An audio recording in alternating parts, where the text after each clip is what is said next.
Hello everyone. Welcome in, welcome in.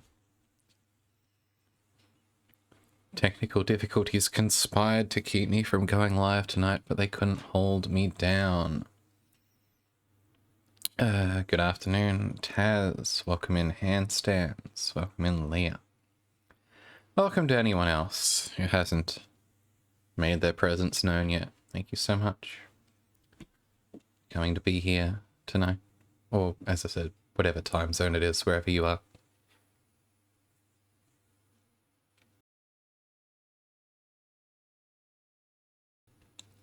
Let's get comfortable here, shall we?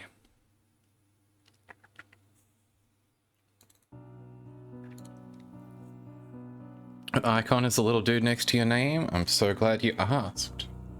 I have updated the subscriber badges to be various forms of... that will be answered soon indeed. Those are various forms of Dreamos, the little mascot guy of... excuse me. Of developer Skipmore. The developers of previously featured on this stream Transaruby, and soon to be featured on this stream Fairune, as well as various other games, but Dreamos are the little recurring mascot creatures of across their various games. They're just little dragon orb guys. Incredible mascot creature design, IMO. And yes, at the suggestion of someone very cute and smart, I have made them my subscriber badges, at least for now. Just because, as I think I said earlier, I think the default subscriber badge is really tacky. I think it is very worth replacing, to say the least. But yes, hope everyone's well. Hope everyone is well. As I said, technical difficulties were conspiring to stop me from bringing this stream to you.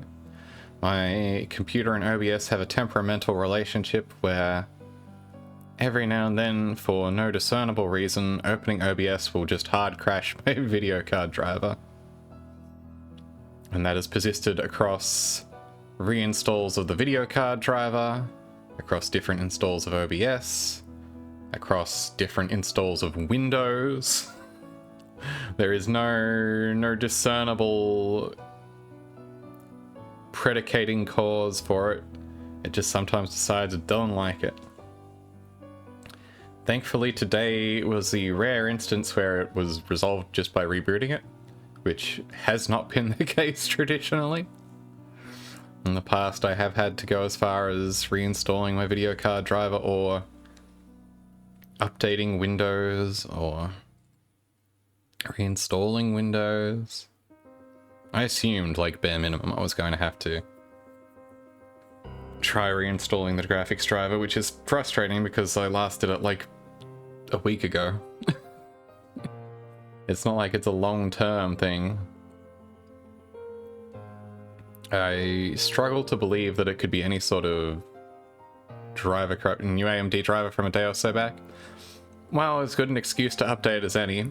It wouldn't resolve the problem on an ongoing basis because, again, this has persisted across years of AMD drivers at this point. Hell, it's persisted across different AMD graphics cards. I upgraded ever so slightly because someone was selling the model up from my prior graphics card for like $50 on Facebook Marketplace, and I thought, oh, that's a very cheap way to get a very marginal a boost, but both cards have had the same issue.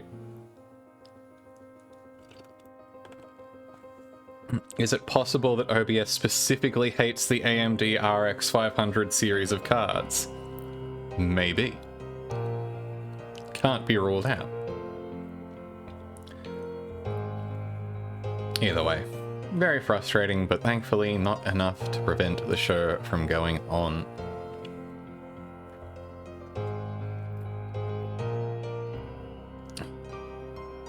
So I should probably roll into I don't know if ones of that vintage got an update. They're not that old. They run off the same driver package anyway.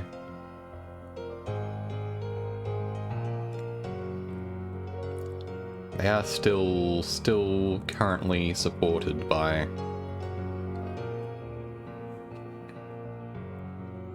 500 series 2017-ish. That sounds about right. So yeah, I mean, it's not new, but it's modern enough to at least still be in the ongoing AMD update package.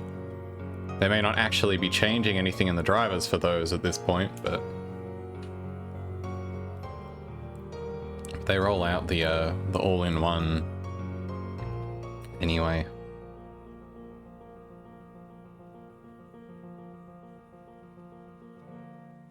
All right. Should probably roll on over to some kind of video game title screen where we can discuss the video game a little bit. Let me get comfortable. Hang on. You gonna be ready to display the game in a moment here? OBS. See it? There you see it. Whoosh.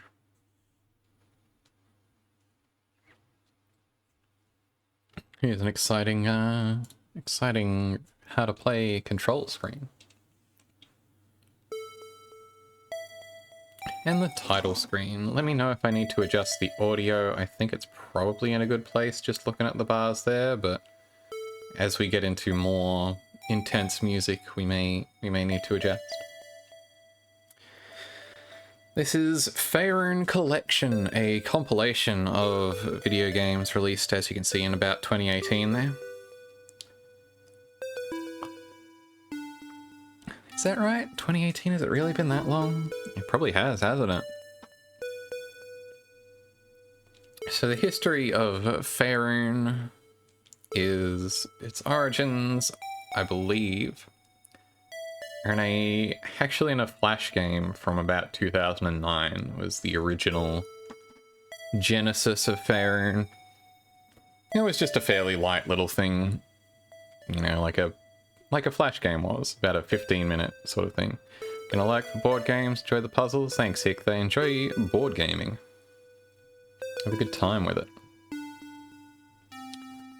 The original Fairune was a Flash game that you could finish and knock out in about, 15 minutes, because that's how long you spent with Flash games, you know? They weren't always expecting a huge time investment. Welcome in, Ikea. Hope you're well. Hey, come on. I'm doing my explainer. Not if you're playing Stick RPG. True, you could spend many hours in Stick RPG. Citation needed. Stick RPG is one of those things, not to get on too much of a tangent. Stick RPG always, as a kid, it always felt like there was way more to Stick RPG than you could ever access at any one time. Like, it successfully gave the illusion that there was all sorts of depth and different mechanics and bits and pieces that you could do, even though I'm sure like 90% of them were not actually implemented, and it was just kind of the idea that you might be able to do this stuff if you were somehow able to play to unlock these. I don't know. It didn't help that half the versions floating around the internet were like half-finished versions that weren't the complete experience X-Gen Studios intended. I always felt that way just because you never played it at home. Yeah, you were always playing it, yeah, at like a relative's house or computer camp or that kind of thing, yeah. You're always restarting your progress, exactly. So that didn't help either, but I feel like it had like a time, like, limit on how long it would run for anyway. Like, you only had a set number of days in it. I don't know. But Fairune started life as a browser game experience and then graduated up to becoming a mobile game. The original Fairune was for Apple and Android, smartphones.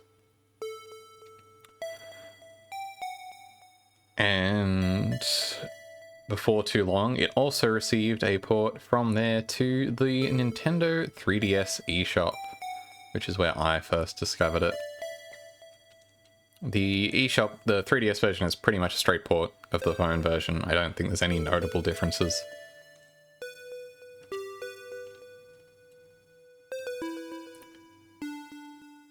And that is where I found it first, when I was in my 3DS eShop wandering phase, where I was basically downloading anything that looked like it might be remotely interesting, or failing that, at least kind of funny. And I downloaded it on a lark because I went, oh, it's a little cute little looking experience, and I was enamored instantly. I found it so deeply charming that later, when I saw that on the Japanese 3DS eShop there had been the addition of Fairune 2, which was now a 3DS exclusive, I immediately leapt on it and then went, no, it's really hard to play a puzzle game in a language you can't read, actually. But being in the era that I was, I poked around and found out, oh, all of the resources in this game, once you extract it, are stored in PNGs and plain text. I could very readily send this file over to a Japanese translating friend of mine and very readily patch it all right back in without too much effort at all, frankly. So I did. My initial playthrough of Fairune 2 was on a slightly wonky jury-rigged translation patch put together by a friend and myself. I had a really good time, and by the time I had finished that playthrough and sending through screenshots meticulously taken to provide context so that the translation could be polished up, by the time I had sent all that over, they had announced that there was an actual US port, or Western English translation being released. And I was like, oh, well, cool. And so we were kind of beaten to that punch, but, you know. And then a few years later, after the Switch had come out, they said, hey, we're gonna collect all these games together and put them out on the Switch and on just about everything else, I think. Certainly it's on Steam at the moment.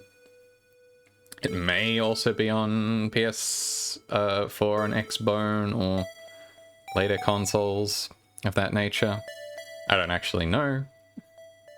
But I do know it's on PC and Switch, which I feel like Switch is the place for it anyway, because again, these are games that have a genesis in the, you know, mobile and the 3DS. You want these on the go. They're very light. You don't need... It is on those other systems. Well, you have a bevy of options if you want to experience the world of Fairune for yourself. But you can also experience it vicariously through me. I should play some games instead of just sitting here at the title screen babbling. So here in the collection, you can see there's the original Fairune, Fairune 2, Fairune Origin, which is a slightly polished up version of that original Flash game, and a new for this game collection game, Fairune Blast, which is a cute little shmup, which I believe you have to have played all of the other games first to completion to unlock. For today, for now, let's just start off with Fairune 1 and this delightful little JPEG of a glade here, which I think is really cute, honestly. New game. Data 01. I think that might actually be way too loud. Let me see if I can adjust that down, because that is really great for that. You ever just want to go wander in a glade? All the time. I'm always ready to go wandering in a glade. Okay, I've halved the volume, which should make it more appropriate. You may also have recognized, if you've been tuning into my Trans Ruby streams, you may have recognized that little jingle there. Need a point emote. If I could make the sticker from the Discord, the silly point, if I could make that legible at emote size, I would in a heartbeat. I don't think it scales down that far, unfortunately. I think I would need to get some work commissioned to do that properly. Greetings. I'm the Ancient Codex. Hard thing to properly crunchitize, yeah. Might I entrust you to do a small job for me? Ah, first, welcome to... I didn't notice the difference between the text noise before the book clears its throat. That's really cute.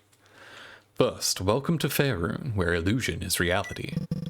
3 spirit icons once sealed an evil spirit at the center of the realm. But one day, the spirit icons disappeared and strange events began to occur. In the blink of an eye, our world was overrun by monsters. It's been quite dangerous with monsters and such running amok. But don't fret. This is kind of a custom around these parts. It occurs every few hundred years. So, with that said, O chosen one, seek out the 3 missing spirit icons and seal off the scourge once more.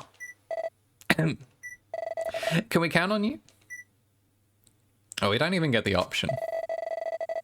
Here is some of the indelible wisdom of the Fairune games. A hot tip. Even monsters won't harm girls in cute dresses. Take some time to explore your surroundings. So here we are in our cute dress. The Maiden of Hope. There's the shrine to the 3 spirit fairies. Spirit fairies? Is that redundant? We get a handy little map. This is kind of like the layout on mobile, except turned sideways.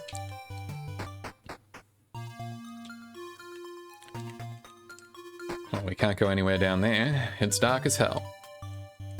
You can see these little slimes, which we simply tink off, since, of course, they would never harm a cute girl, pretty girls in cute dresses. Wow, there's a lot of them around here. As far as combat goes in this game, it's oh, there's some thorny situation over there. As far as combat goes in these games, it's not particularly involved. Hello. I found some kind of red rock. Red gem. Wow, that looks like a pretty cool girl over there. And there's some kind of sword here.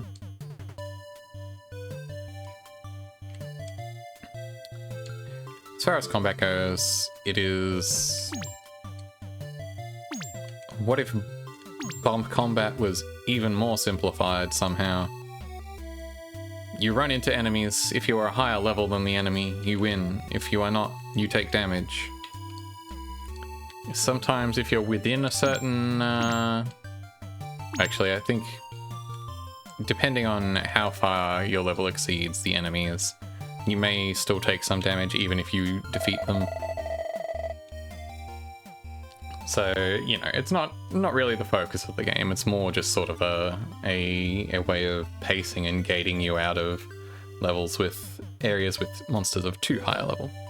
You'll need a piece of mana to recover your life bar. Hey, there in the distance. Could it be? There, underneath the huge red arrow. Get a piece of mana. Love to have a piece of mana.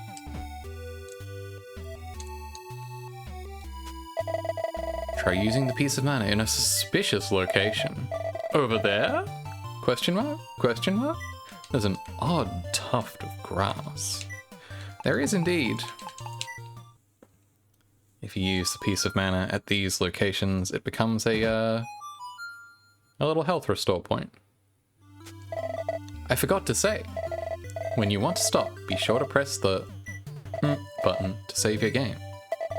Hamburger bun. If you forget to... Oh, I cannot even bear to say what will happen. Yeah, it doesn't seem ideal. I didn't want to do that. I was trying to read that, but obviously I can't. Anyway, as you can see, we unlocked the sword. And we can begin our adventure in earnest. We geared up. We got the Sword of Hope. Now we're battle ready. Are you ready for battle? That's what I said. Anyway. Fight monsters by walking into them. Weak foes die instantly but yield no XP. If a foe is too strong for you, no extra effort will fell it. I suggest picking foes suited to your level. Anyhow, that's about the gist of it. For suggested monster info, open me again. Happy hunting! So at any time we can bust open the Ancient Codex and see our suggested on-level target monster, which at the moment is Slime. As you can see, we get 1 XP out of each of these and take 1 HP damage. I think tree ants are the next one here, these guys. Now you still only get 1 XP out of them, but you take 2 damage from them, so there is no incentive to pick on monsters above your level, really.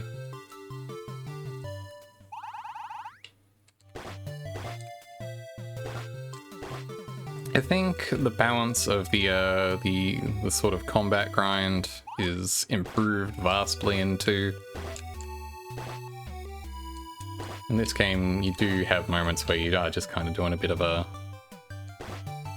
wander around, running over dudes to get your number up. Oop. It'll be fine.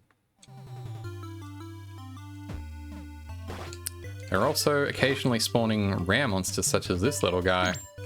He's a lot more fierce than the stock monsters in the area. Leveled up, my health is restored.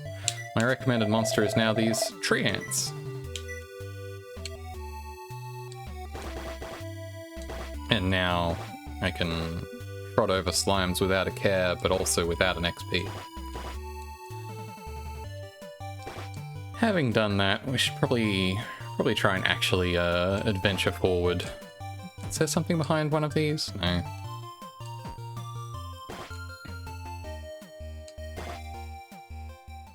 I believe now there should be, there was a thorny patch down south that was preventing you from getting too out ahead of things without properly equipping the sword, I think.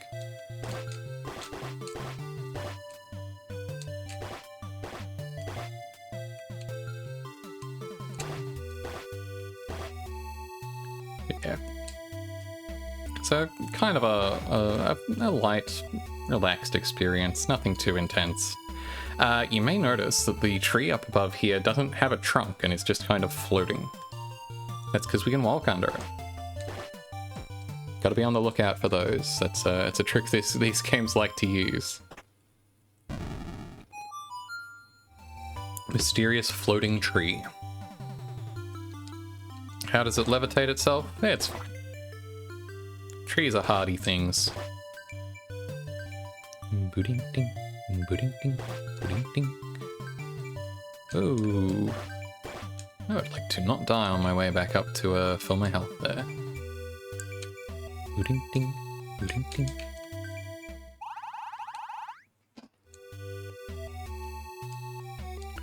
So the first Fairune here isn't a particularly long game, so we should easily finish this within, I don't know, a bit over an hour. I think an hour is the estimated sort of I think the speedrun quote-unquote achievement for completing. Ooh, will I get my level up off this guy and restore my health? Yeah, there we go.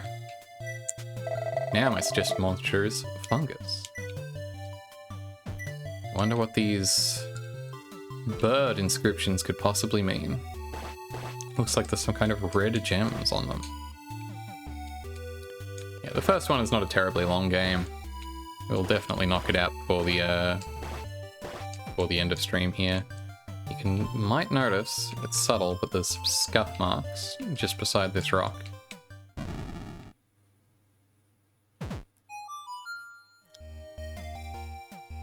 Wow.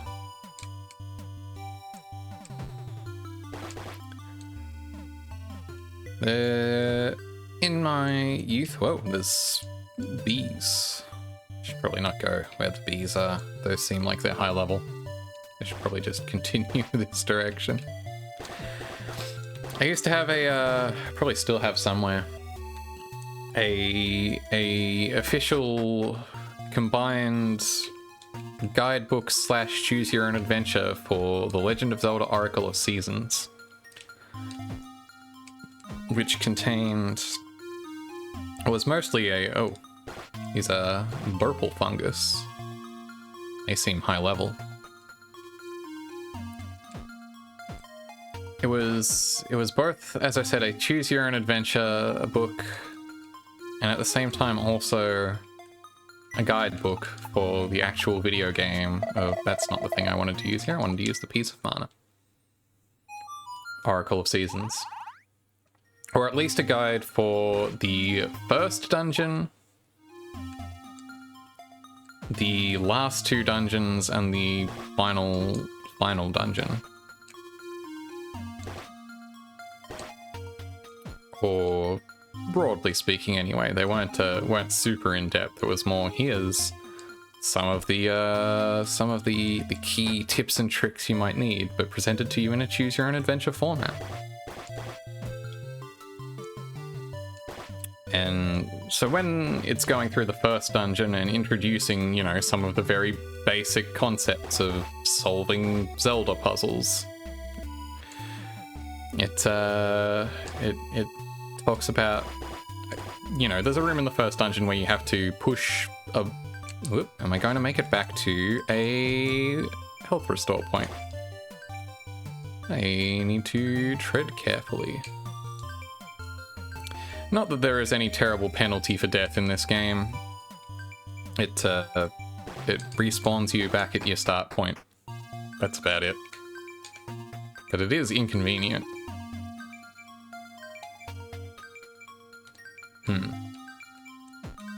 I would love if you would not... Oop. There we go. Hello, Pyromance. Welcome in. I just died. I'm a tombstone now. Game saved. In this world, there are no big penalties upon dying. However, you will have to do some backtracking. Is that bump combat? It is definitely bump-adjacent combat. You are doing combat primarily by bumping into enemies.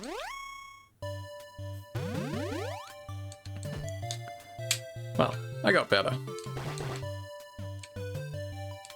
This game looks cool. Yeah, this game is pretty cool. Welcome in, Bilbo. This is Fairune 1 in the Fairune collection. Originally a mobile game, then a 3DS game, and now presented on pretty much all platforms. It's a very light, cute little puzzle adventure. The combat is honestly somewhat of an afterthought. You either win if you're high enough level or take some damage if you're not.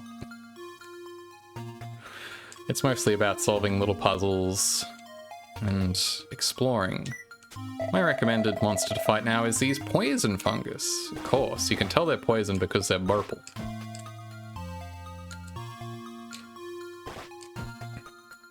But yeah, in this... Oh, I can't fight that metal slime yet, I don't think.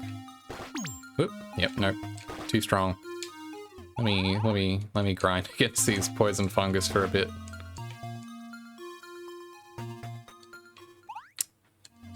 So in this Oracle of Seasons combined choose your own adventure / guidebook, in the very first dungeon when they're introducing you to the idea of pushing a block to open a door in The Legend of Zelda, which if you're a kid, you may not have may not have done that before. You may not have assumed that the only logical thing to do in a room that contains only a push block is to push the block. Anyway, it says something like the flavor text in the Choose Your Own Adventure says something like, Link noticed some scuff marks on the floor near the push block, suggesting that perhaps this block had been pushed along the floor. And it's like, that's not in the video game. You had to make that up for this book, so that it wouldn't just seem completely out of left field that Link was like, I'm just gonna shove some blocks around. That seems like the thing to do. How different would Zelda games be if all the blocks you had to push were like clearly marked on the floor with just scuffs on the floor? Yo, I'm about to shove. Almost. I'm almost at the next level. Let me beat up a few more of these mushrooms. There we go. Now I'm ready to fight wasps. Very interestingly rendered wasps. Is that any different than cracks in the wall? It's similar to a crack in the wall. Those are cute wasps. Honestly, they are. They've got like a weird kind of like bear quality to them, honestly. Hey, there's a little nook in the wall here that I can walk through. I should probably do that.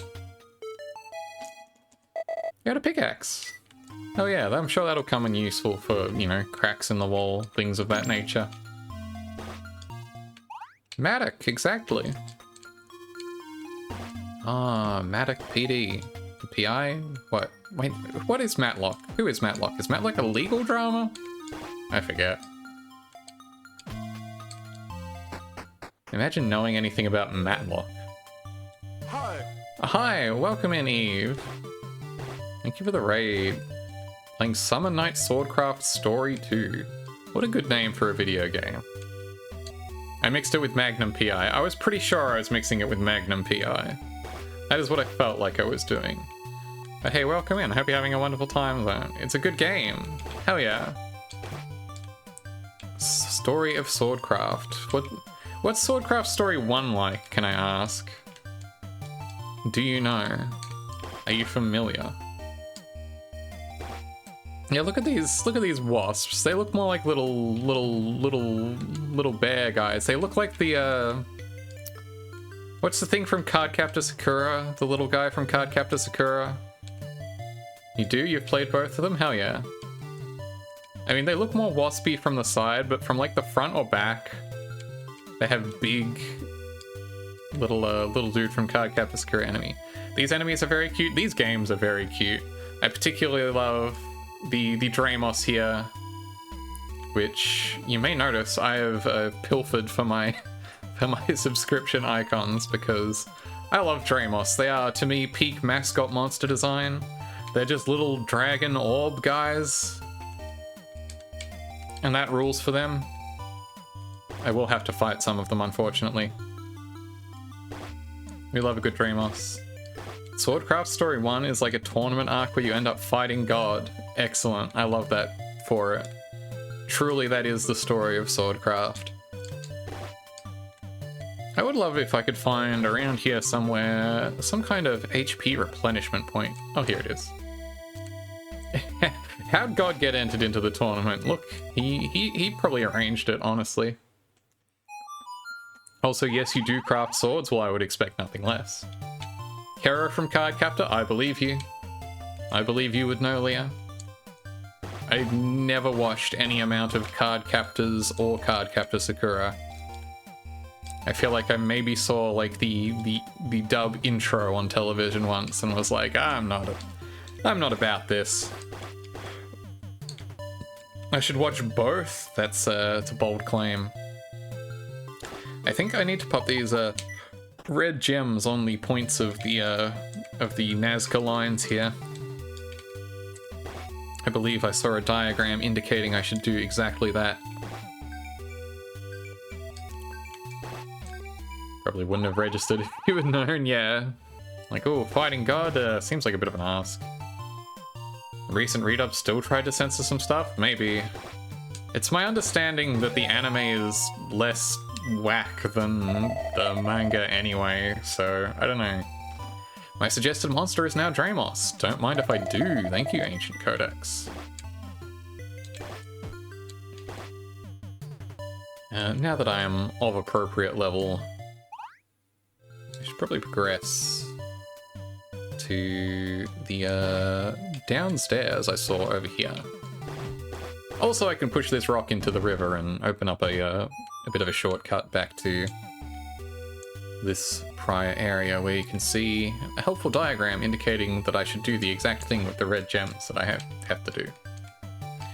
I probably need that red gem down there then, huh? Which I can see I would come to from the east. East is the right. Again, still don't remember what direction north, south, east, or west are.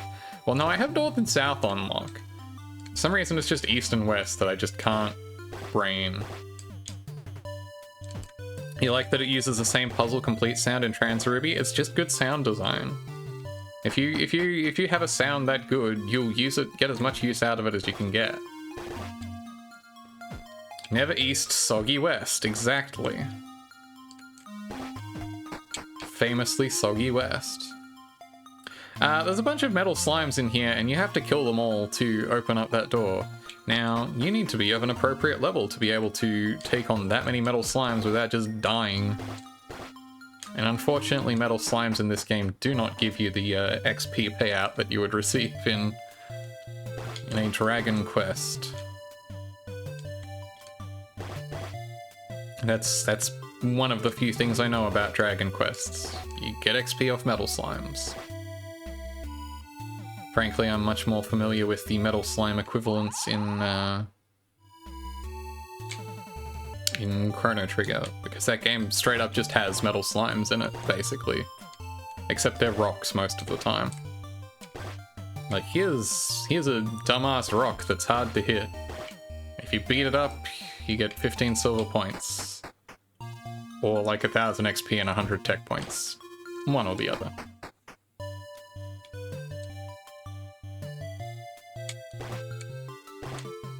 Metal slimes or liquid metal slimes? What I really want, I don't know if any of y'all have seen around DQ11 bees. Well, these are wasps actually, Alfie, but they do look kind of beefy. Welcome in. Either way, I'm too high level to have to worry about them. Hey! Come on. Hi. They put out around... Dragon Quest XI was still... They still put out on the 3DS, right? Windows, don't you tell me about updating my virus protection and make a weird notification noise on my stream. Yeah, when they put out Dragon Quest XI... I guess it would have to be, because Dragon Quest X was the Wii game. I mean, they put out a bunch of Dragon Quests over and over again. Anyway, Dragon Quest XI, they put out alongside it a new Nintendo 2DS. Every time you hear that, you think something went wrong on your computer. Yeah, it sucks. Right, yeah, they put 10 on a bunch of stuff, but not in the West. Has playing an MMO on a 3DS seems... Like, I mean, I guess it's no less feasible than on, like, I don't know, a Switch. Seems whack to me. Level up. Here. Now I'm ready to take on these ooze. Okay. I was wrong. They aren't actually metal. They're just ooze. I've unlocked the secret of the ooze. Second screen on 3DS could be nice too. True. Anyway, when they were putting out Dragon Quest XI on the 3DS, they put out alongside it a new 2DS XL that was liquid metal slime themed. And that thing is super cool. I wanted it so badly. Or at least I liked the idea of it quite badly. But I never picked it up because it was only ever released in Japan, of course, so the only way you could get it was as an import, and even if I could, you know, surprisingly easy it into being usable as a is a region-appropriate device. It was still just a little more than I was willing to pay for a new 2DS.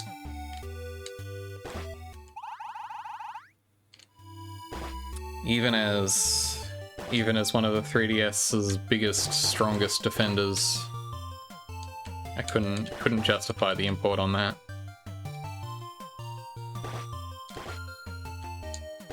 I feel like the variants of... While the variants of, like, the 3DS, they put out way more and better variants than, like, most other, like, console variants of stuff. Where am I going? What am I doing? I probably want to be off to the left side here so that I can go through the little gap in the trees, wrap around the world. As all good worlds do, this one wraps around at the edges of the map. Aha, here it is. Sneaky. Good world, small and round. Flat round, yeah. Just like these Dreamos. Anyway, I feel like 3DS variants, like some of them are really cool. Some of them really aren't. They really varied in that way. I have my Prime 3DS is a Fire Emblem Fates themed new 3DS. Well, we teleported through the Nazca lines here.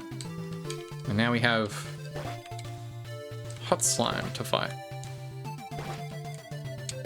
New tune too. Grey Dreamos.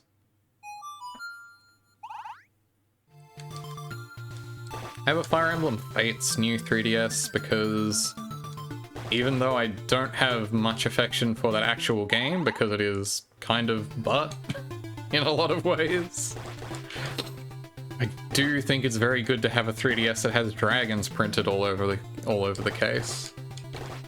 It's like, it's a very tasteful design, honestly. Like, it doesn't scream this is a Fire Emblem object.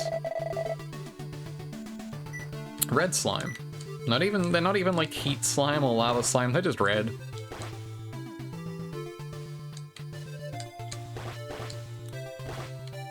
Once put a dragon decal from Daiso in your DSi case. Nice. I believe I can use this pickaxe on this little lava rock here. And hit a button. Looked really sweet, hell yeah. People should put more dragon decals on things, this is my belief. I flatten every enemy and it seems incredibly violent. Look, they're in my way. They were minding their business in my way. It's okay, they all get better. It's just the way of the world. Cool skeletons? Yeah, those skeleton enemy designs are really fun. So what did I open up? This passage up here. Oh, ghosts! Ah! These ghosts are too powerful.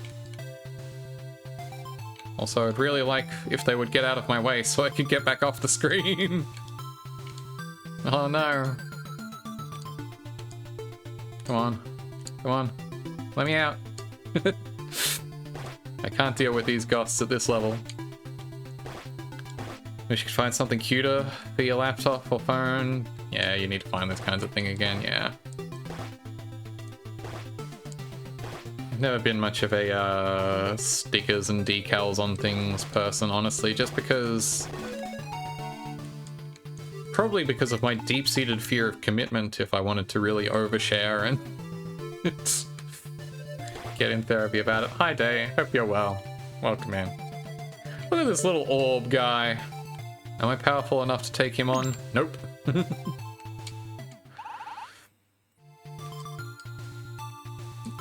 I'm always afraid to stick stickers on things, because I'm like, what if I want to stick them on something else, though, actually? I believe these guys are my recommended. Ash Dreamos. Now that's cool and thematic. Splort.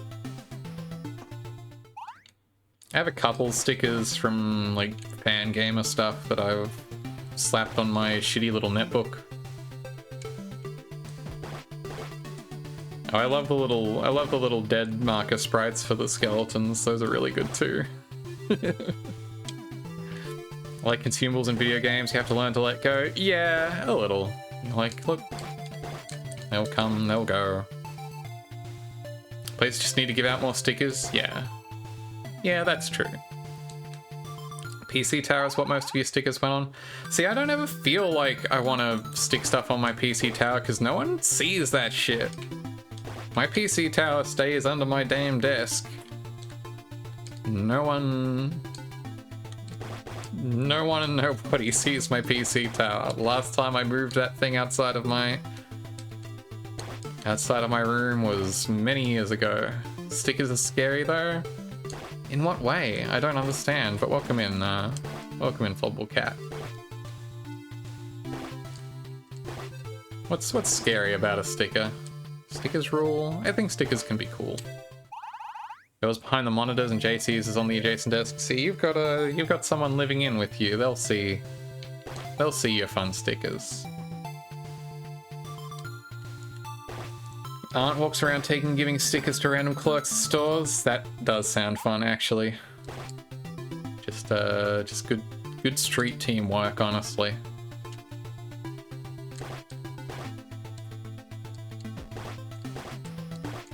Man, I'm glad it seems to have died down. The exact fear of wanting to put them elsewhere and not knowing where to place them. Yeah, no, I can relate on that front, as mentioned. I absolutely understand that. I would describe that more as an anxiety personally than a fear, but those are adjacent emotions. But yeah, I think like everyone said, you just kind of need to let go. Now I'm ready to take on these Skelemans. Maybe even some of the Ghosts too while I'm at it. Hey. I have a few stickers I stuck on my shitty little netbook, which I do occasionally take places. Different contexts of the same emotion. That's an interesting way to put it. Thank you for the follow, by the way. Ah! Come on. Come on. Alright, now that I can tackle these skeletons, I can safely venture in here and retrieve the axe. Go axe. Should probably go heal before I come back through for the green gemerald down there. I have on my netbook, I got a little SNK sticker that I got with my incredibly cool SNK shirt, which I'm really sad that they don't sell anymore. Chaos gemeralds, exactly.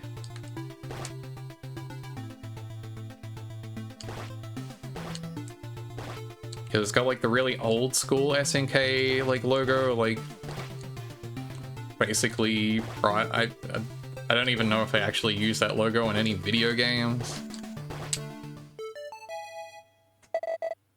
Fully says Shin Nihon Kikatsu Corporation. New Japan project. I like that they indicate the rocks you can break with just a little lava dribbling out of them. It's just like, yeah, they're a little lava-y. That means that they're fragile and definitely safe. Silver key.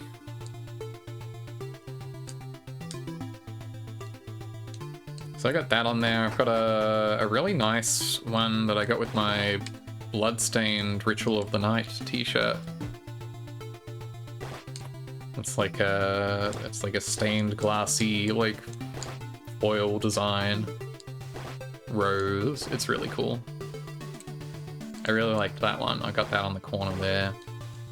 You want that? Yeah. They might still give those out if they still sell that shirt, which I think they do. It wasn't like an exclusive shirt. I think I got a discount on it for being a backer, but put that on like anything and everything. Yeah, it's a really good one, honestly. Right, there's a slightly discolored tree up here that I can probably try out my new axe on. Smack. And I got a hot log out of it. That looks way thicker than the actual tree did. New skin even. Not advisable for either your skin or for the long-term health of the sticker. Alright, now I'm ready to take on these phantoms slash ghosts. I also have on there, it's not a sticker that was intended to be reused, but the sticker I got off, is this where I used the silver key? In the silver door. Yeah, also becoming a shard binder is a bad idea. True. True also. Does not seem to work out for those involved. Am I powerful enough to take on this orb yet? Nope. Worth a try though. Now that I can tackle these ghosts, I should move on up here, I think. Get out of my way, ghosts. I forget where I picked up saying ghosts from. Hang on. Oh, I need to light this. Well, I don't have a light on me. I'll circle back to that one. It's probably from like Mega Man Sprite Game. Or someone playing Mega Man Sprite Game and saying ghosts instead of ghosts.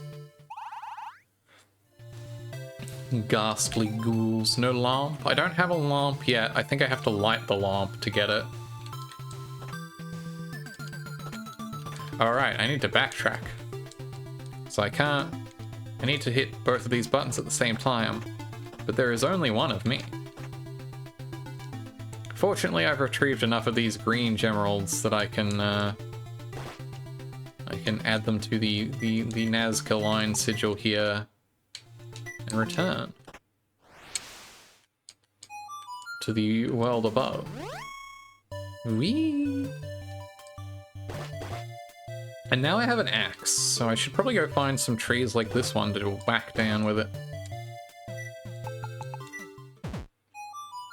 Booty booty. Booty dee dee. Such good noises. Shove this in here so I can get around a bit easier. Am I powerful enough to take on these? Oh, nope. Those Venus flytraps are bad news. A little sapling here. I'm gonna just steal that. It's got seedling. Yeah, I love that because of the way the text is arranged, it puts log underneath even though it could clearly fit side by side on it. Very fun. You know, I'm sure having a seedling will come in handy also. Just like having a log will come in handy. Where else have I seen trees which I can whack? Surely around here somewhere.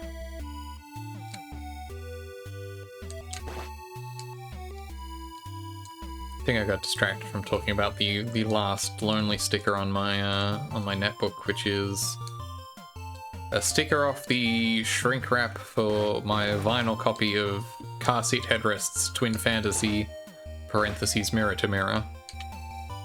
As the sticker indicates, the original 2011 version of the album. Even though it isn't strictly the original 2011 version of the album, because he faded off a quote from a Pink Floyd song off the track High to Death. And there might be other minor differences, because I'm pretty sure the FLAC copy I have of that album is slightly different from the one released on Bandcamp. Even prior to that? Kind of drives me a little bit nuts when people just sort of make unannounced patch changes to their albums. Obviously, it's kind of their right to, but at the same time, it makes me a little bit insane not knowing exactly what they did. Yeah, V1.1, exactly. Where is this damn 4th Chaos Emerald? I should pay more attention to the map. Actually, yep, I see, here it is, up here. I need to chop down this tree. And then retrieve this statue of myself. Got warrior statue. I love that it just looks exactly like you. It's like, huh. How mysterious.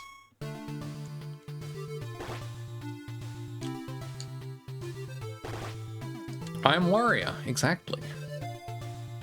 Anyway, this warrior statue weighs about as much as you do, and is perfect for weighing down switches while you stand on the other one. Do remember to pick it back up before you go. Maybe you modeled your look on warrior, or maybe, yeah, a little.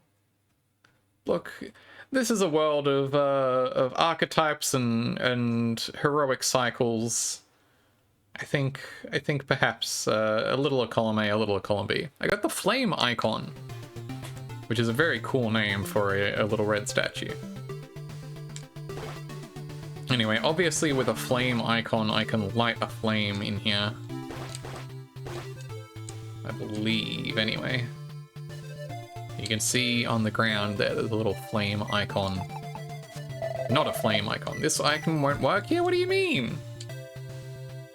Why wouldn't that item work there? It says it should work there. I can see it marked on the ground.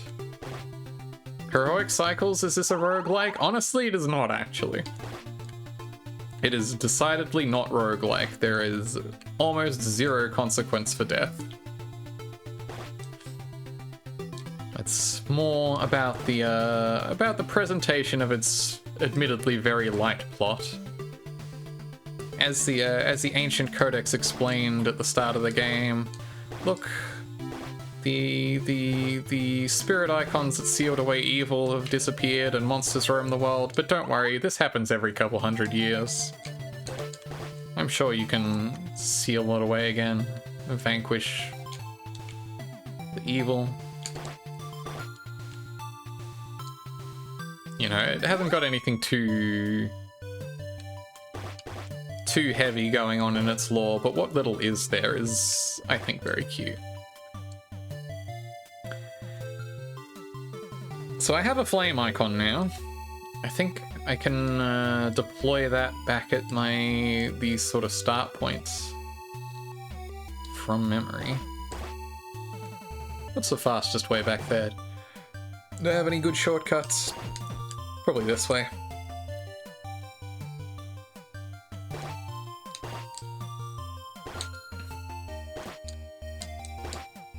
Yeah, much like Transaruby, the plot in these games is more about a very gentle suggestion of world building than anything too involved. Anyway, placing the flame icon there opened up a hole for me. Cool.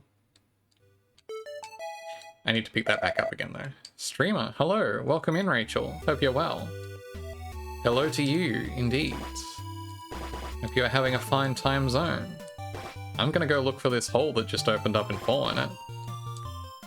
Hello, how's Great Girl video game going? It's going well, thank you, Adam. Hope you're also well. Welcome in. As mentioned, I'm looking for a hole that just opened up so I can go fall on it. You know, normal... Ah! Normal girl things. If I was paying attention, I would remember the specific landmark against which the hole was created, but... Oh, it's here. I located it. My suggested monster is still phantoms. Am I going to be able to take on these zombie Dramos? Which I assume are zombies from their pallid skin and red eyes. Looks like.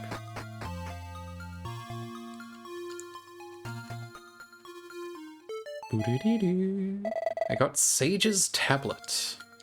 Love to get a tablet from a sage in a weird technological cave in my fantasy realm.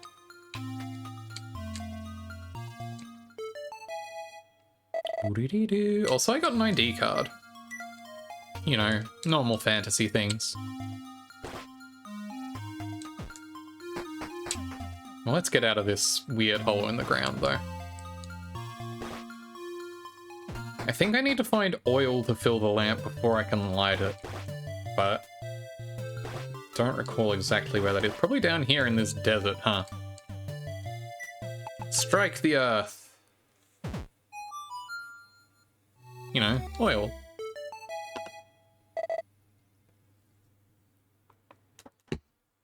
What oil? Pretty sure that's how oil works. You just whack a hole in the desert and it just kind of pulls out of there.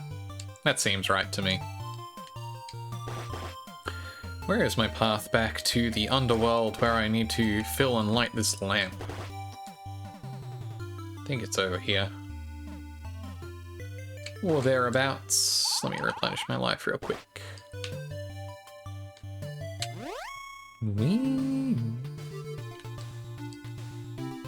Alright, the lamp's up this side, right?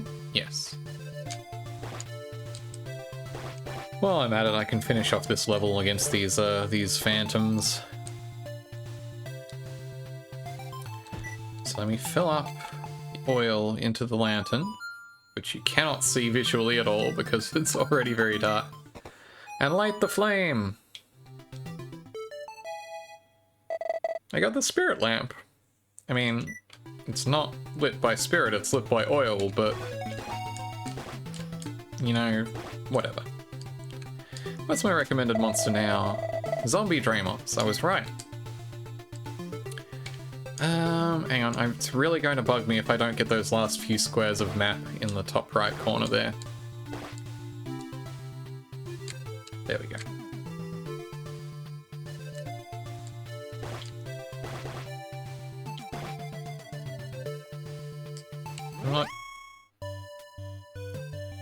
I'm not always a completionist about stuff, but I feel like I have like a little of a hang up about making sure I fill in map squares when I can. Hello, welcome in, Koja. Thank you for the hydrate. Welcome in, Lilith, also.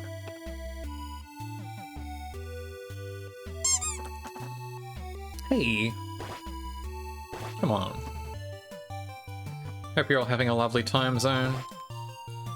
I'm, I reckon about halfway through Fairune 1 here. After which we'll progress on to Fairune 2 before the night's over. Fairune 1 here is it's a pretty light, self-contained experience. It was originally a mobile game, so, you know, very much designed for sort of short little bursts of play sessions and not an overlong experience. Doing okay, still having a relaxing time with Animal Crossing? That's great. Really glad you can chill out with that. I've had very good times with Animal Crossing. It's not a game that I, like, stick on.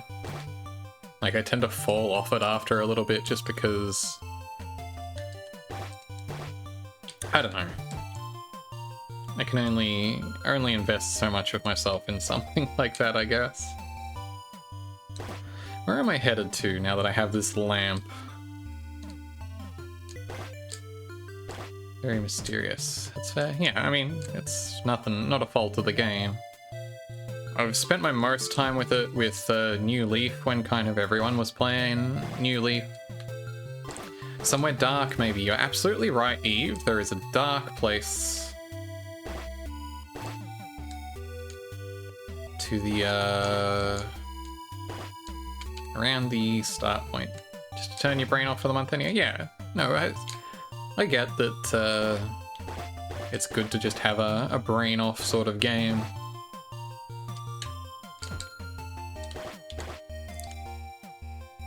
I've filled that with many different games, that particular niche over the years. This way is the way back to the start point.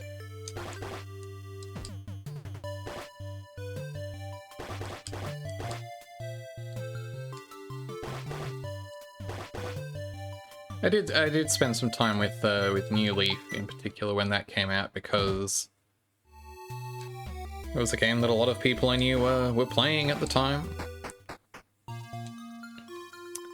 Let's light things up in here.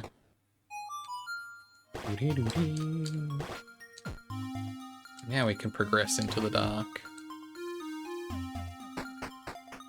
New Leaf was also kind of cool because specifically... Hang on, can I... Is there a secret in one of these directions? Yeah. Oh, that's a room full of Skellermans. I don't think I want to be in there just yet. New Leaf had, despite the fact that the 3DS did not have a built-in screenshot feature, New Leaf specifically did. Ooh, some kind of tech, is that containing these 3 fairies? Or is it just displaying them? I think this is actually a hint so that you know where you're supposed to put the 3 icons on the... Ah! Yeah, that Skellerman's having none of that. I think there is a health restore point around here somewhere, but I don't know if I'm going to survive long enough to make it to it. Get out of my way, Skellers, man.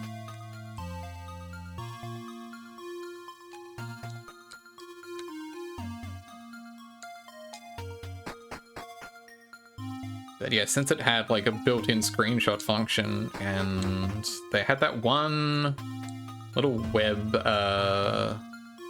applet, as it were, that let you fairly readily share images off your 3DS onto Twitter and such. Hang on, I didn't want to pick that back up. I mean, I guess it doesn't matter too much where I leave it, but...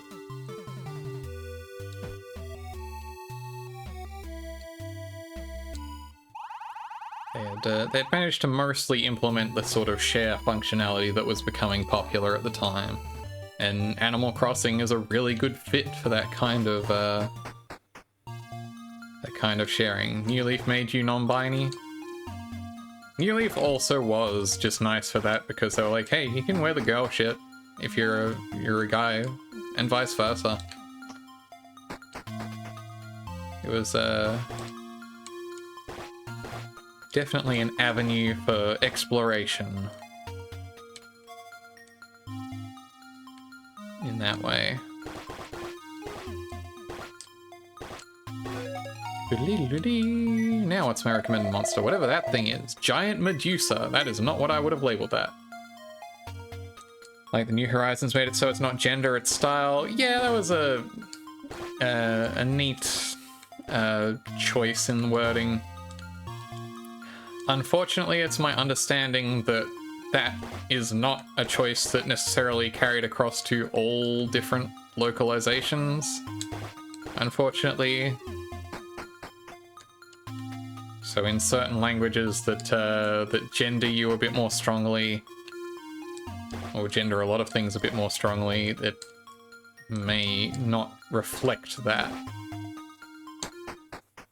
I know a French-speaking friend of mine was disappointed in that. That's a shame. Yeah, it's...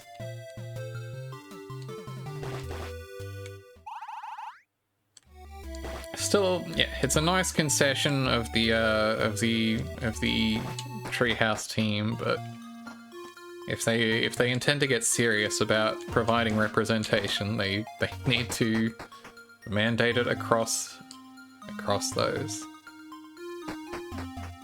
Maybe next time. Animal Crossing for the Switch 2 doesn't let you change your name. That also sucks. Like,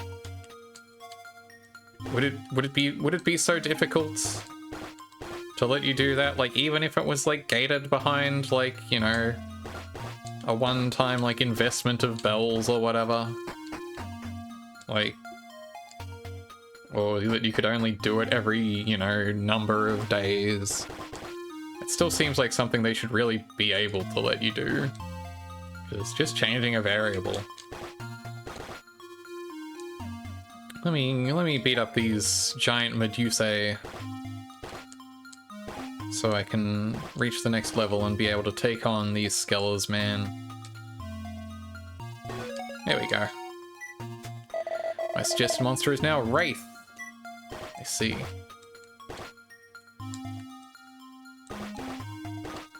So let's raft on down past here.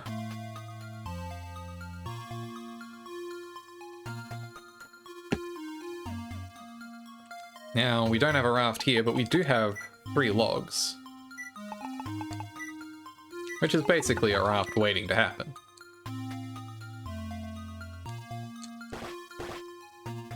You know, more or less. Cutesy bump combat sure is an interesting format. Yeah, I think it's neat. It's honestly, it's not terribly involved. It's mostly there as kind of a concession to making it not just a pure puzzle game.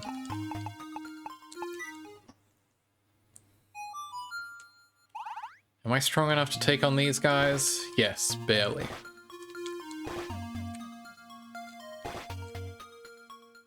I'll circle back to here. I'm going to go back to the start of this, where there was a room full of these raids that I need to take out.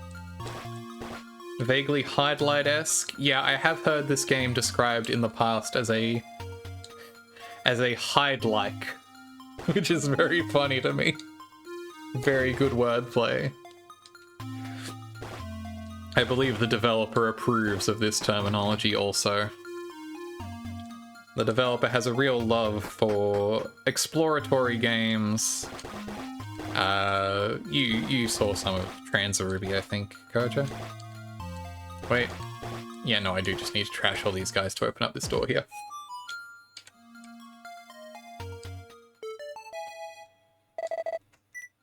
Exploratory games of that style and vintage. I think the funniest example of that is, I probably brought it up a few times during Transaruby in the development blogs where he was explaining some of his design choices for that game. I think he referred to, you know, Transaruby as a Metroidvania, which is the, you know, the obvious sort of pull for that. But then he said, he's like, but I don't usually think of it such a way. I would prefer to think of it as more of a, yeah, the game with the motorbike robot girl. How could anyone forget? You know, often people will refer to this kind of game as a Metroidvania, but I prefer to think of it as a as a Dragon Slayer 4 Drasley family like, aka Legacy of the Wizard, which I think is an incredibly funny pull to specifically pull for your game.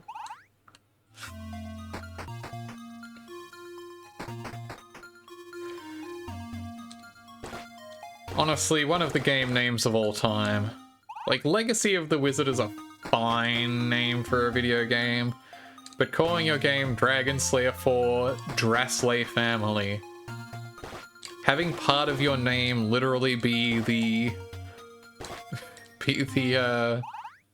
katakana abbreviation of your game, or series name, is very powerful to me.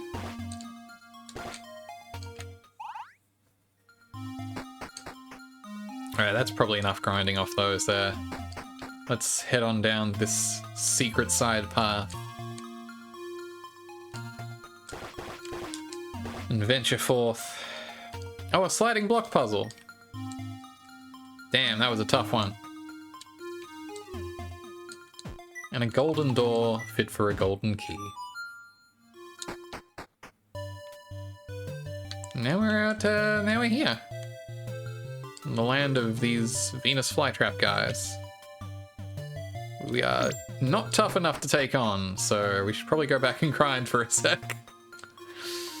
Just to make sure we don't get totally wasted out here. Thankfully, this is a pretty good grinding zone since there's literally a bunch of these guys in a room with a health restore point. Which is just right. What are these things anyway? Golem, I guess. Sure, I'll allow it.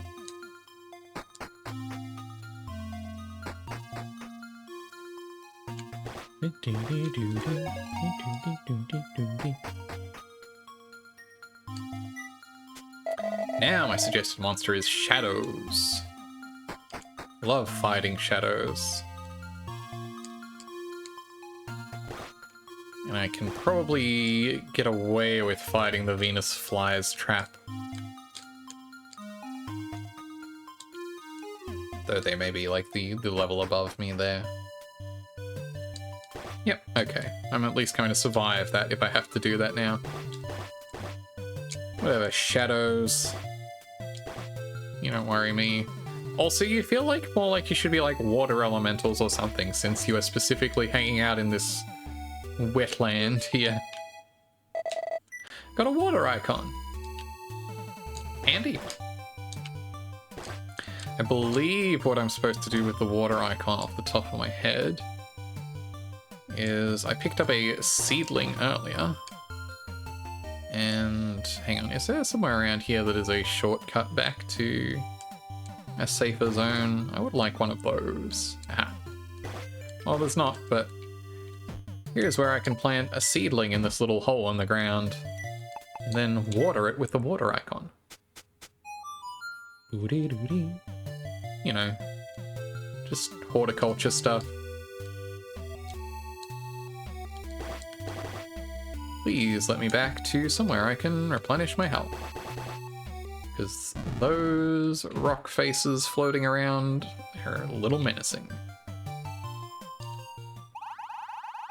While I'm at it, let me try putting this water icon in front of its designated spot here.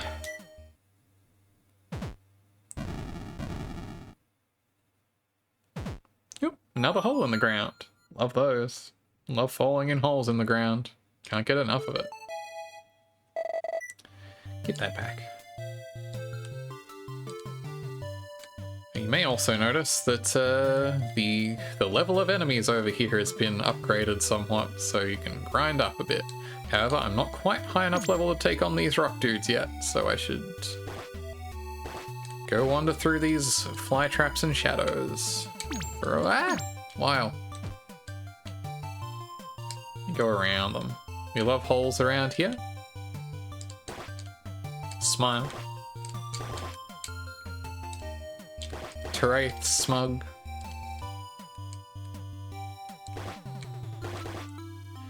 I'm about to level up and restore my life. Yeah, the hit book Holes, as adapted into a major motion picture starring Shia LaBeouf. I've never seen that movie or read that book. Never read Louis Sachar's Holes.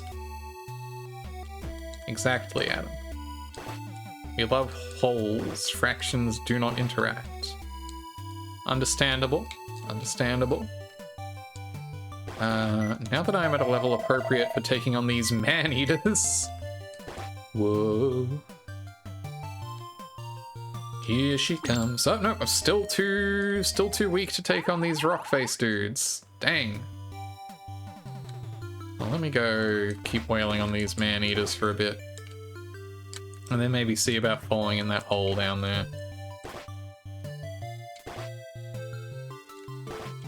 No, I never saw red holes. Missed that one entirely. I know that was like a common bit of, you know, English class curricula around that time. Simply not something I came across. I was aware of it, I just never had cause to. Never saw the movie? Fair enough. I would probably, outside of a school curriculum context, I would have been more likely to read the book than I would have been to check out the movie. My suggested monster is now metallic ooze. See, these ones are metal slimes. There's probably some of them down the hole here. Saw the movie in 6th grade? That sounds about right. Don't know who we is in this situation. The royal we. Can I whack this down? No. I can see that there's something here, but I would clearly have to approach it from the side. Even read the weird side character sequel? Now this I'm not familiar with.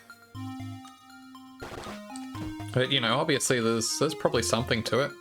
I'm going to see, I think this ID card will open this door, since I found it just on the other side of it. Called Small Steps. No, never heard of this.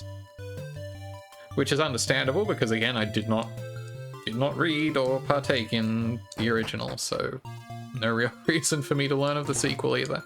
I'm gonna grind these metallic oozes for a sec, just to make sure I'm at an appropriate level for later.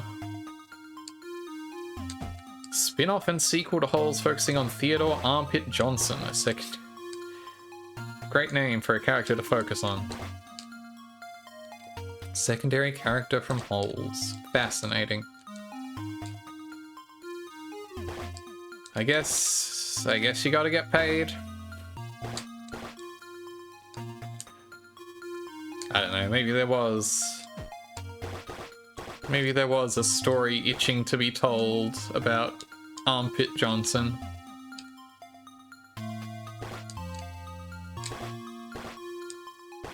At the same time, that seems extremely like I can only ride this gravy train so far.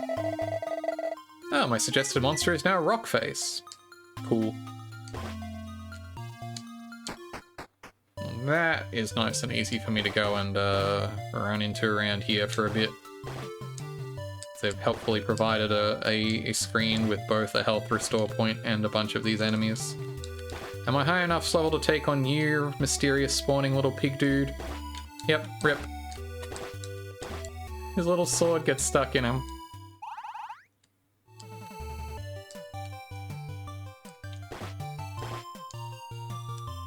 Yeah, there are a selection of secret enemies that are of a higher level than the usual enemies in an area that a single one of will spawn occasionally. So it's pretty much pure RNG as to when and where they appear. Well, when they appear anyway. They all have their own particular screen that they'll appear on, but there's an achievement for seeing, or not even for seeing, but for defeating all of them, but I don't have time to wander on and off one screen waiting for enemies to appear. Level 20, my suggested monster is now Blue Knight, which I believe lurks ahead once I travel through here. I'm trying to think what were my English class classics I was exposed to. I think we did Hatchet a couple times across sort of the middle school years. Let me stick my sword. No, won't work here. Okay. Who is this adorable creature you must now follow? Hello, welcome in. I'm Terathiel, Game Boy Catgirl, streamer / queen / jack of all trades. Thank you for the hydration reminder. I play a variety of things, some retro, some indie, some both. And I hope you'll have a comfy time hanging out with me. So again, we come to one of these puzzles with 2 buttons that need to be hit at once. So I'll leave my handy, conveniently sized and shaped statue on there. Hit them both and activate this. I think I need to stick my sword in here. I think this is a sword-shaped zone. Booty-dooty. Oh, I upgraded my sword. I got the Monster Slayer. Hell yeah. Look at that sword. Sick. Need more sword USBs? Yeah. Bring back the Robocop Spike USB. Now, Robocop, there's a movie I need to get around to watching. These Blue Knights don't pose much of a threat to me. It's very goofy and kind of rough that they just end up with these with their own swords stuck into them. It's good. I have heard this about Robocop. Well, none of these stairs seem to take me up to where I need to go to progress. So I'm presuming one of these walls can be walked through. Probably not that one, since I can clearly see that they're not there. Robert Cop's Big Adventure. Yes, the furniture of law enforcement.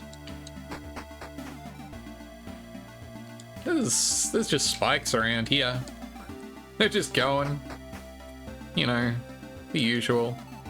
Whoop. And the spikes, of course, mark the path on the floor above. Remember them well.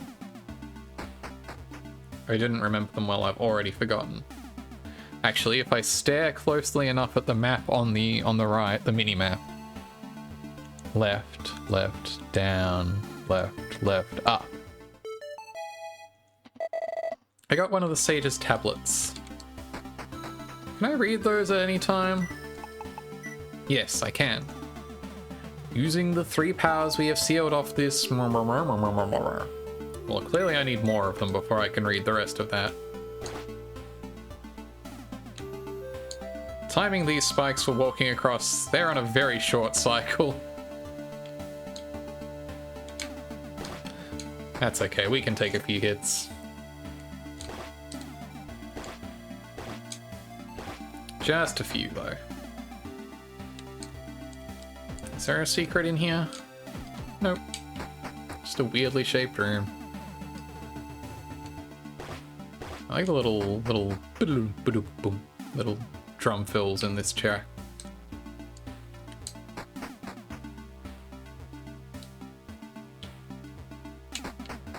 One blue knight. One red knight. One black knight. Dark knight. Do I musician? Not as much as I'd like to. I have a little musical experience. I took piano lessons as a child that I did not, if I could... I don't have like a lot of regrets in my life in terms of like if I could go back and change one thing. But if I could go back and change one thing, I would tell myself, hey, you should give a shit about these piano lessons. You should put more effort into this than the bare minimum which you are. So like I learned some stuff from it, like, you know, I know my basics, I know my, you know, treble and bass clef scales. And I have since learned bass guitar a little more outside of that. So I can play, you know, a little bit of you know, your typical string instruments. I can play a few chords on a guitar. I can very clumsily pick out a handful of simplistic, you know, lead lines. Bass I'm most comfortable in, but even then it's like I don't have like good like finger technique, so I usually just play with a pick.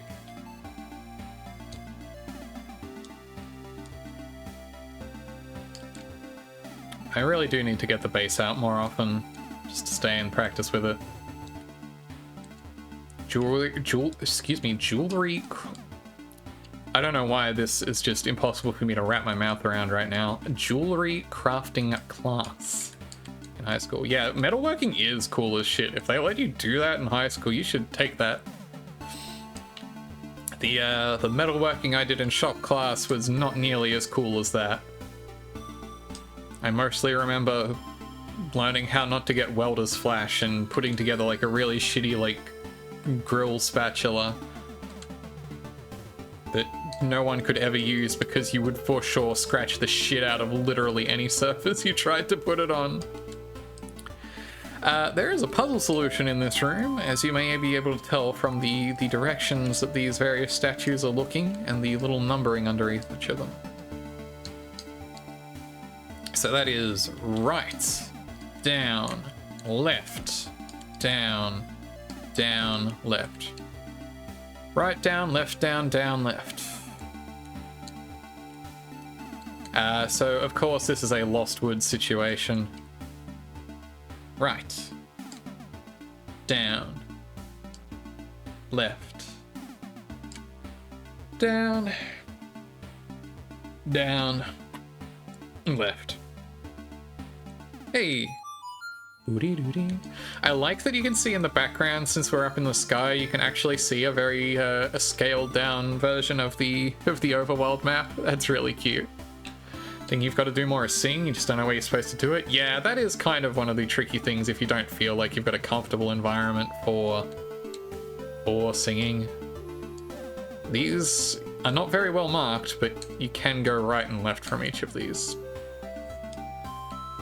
Landlord put a lot of effort into soundproofing stuff between floors, but still going to carry. Yeah, I mean, hopefully your neighbors would be understanding. It's like, at the end of the day, singing isn't like crazy loud. Like, it's not silent by any stretch, but you know, it's different from having a full blast, you know, drumming or amped up guitar or bass rattling your windows. Having your windows open does open it up a bit more. 1, 3, 2. 1, 3, 2. Friend, co-worker, and his sister, you live in 4.5 years. Yeah, I get it. Easy to be self-conscious about. Oops, I didn't mean to open that up. Let me hit that button. 4, 3, 2, 2. See, now you go back the other way.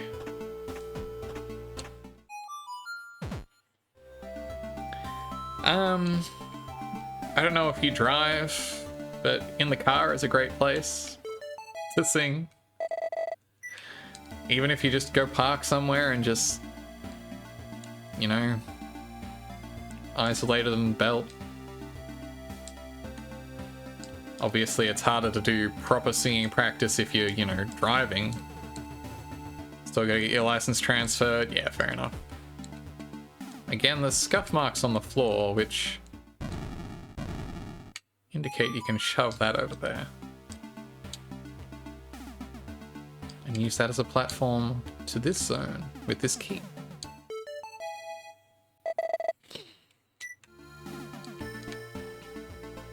Yeah, finding places to sing. I'm very lucky I came from a household that was honestly very musical, singing and otherwise. My parents met after my father put out a wanted ad for members of an a cappella band. Have streamers who do yelling manage? I think mostly by not caring. The yelly streamers, I think. They don't care what the neighbors think. I don't know. If you walked on clouds, do you think they'd be springy or soggy? I think obviously the realistic answer is that they would be kind of soggy, but at the same time, I don't think walking on clouds is very realistic. Was there something here that I was supposed to have grabbed, or that I already did grab that I wasn't paying attention to?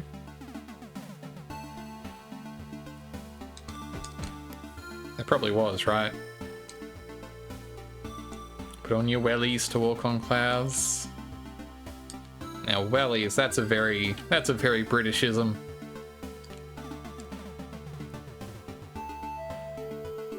Squelch under your feet, as if going through waterlogged moss. Yeah, I could see that. So like they're a little bit soggy and a little bit springy. Down. Yeah, I remember the crystal door, that's where I'm headed. I was just trying to remember if I'd also already grabbed an item over there. Crystal key, crystal door. Walking on clouds is like stepping onto an impossibly thick pile of fur. I could see that also. I think perhaps all of these answers are correct, honestly.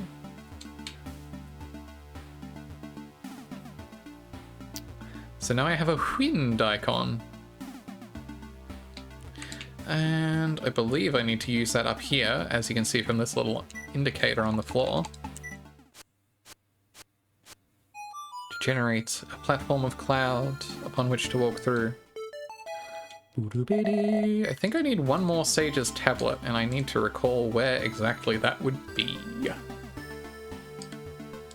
Because I think I can almost see all of this. Using the 3 powers, we have sealed off this world, leaving for lost lands. Uncover our designs in the ancient codex. We rely on the... I can just fall back down to Earth. Bonk. We're durable. We can take the fall from untold heights.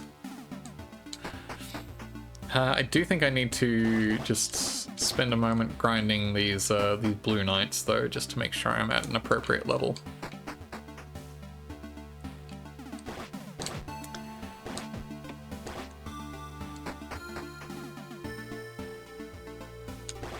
So how's everyone been? How was your weekend? How's your week going? Hope you're all well.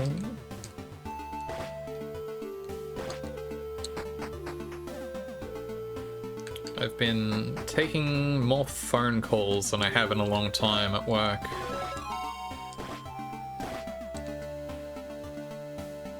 Good, fretful week, but your first proper real stream, which was fun. Hell yeah! It is fun to get a good, you know, proper stream in. I think I need to go up a little bit to find more of these. Started off pretty good. A lot of good happened today. That's always nice. Good to have a good solid start to your week. IMO. That way, even if it slumps a little bit in the middle, you can always rally for the end there. I did a testing for employees of your department today and you blocked the number. Yeah, that's kind of the thing with phones these days, isn't it? You're almost screwed with it because you get too many spam texts. Exactly, I understand. I don't usually bother blocking... I mean, I block obvious spam texts.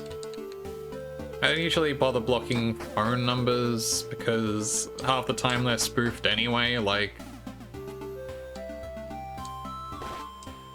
You know, it's rare that you're going to get a spam call from the same number twice, in my experience. They just kind of move on to whatever their next one is.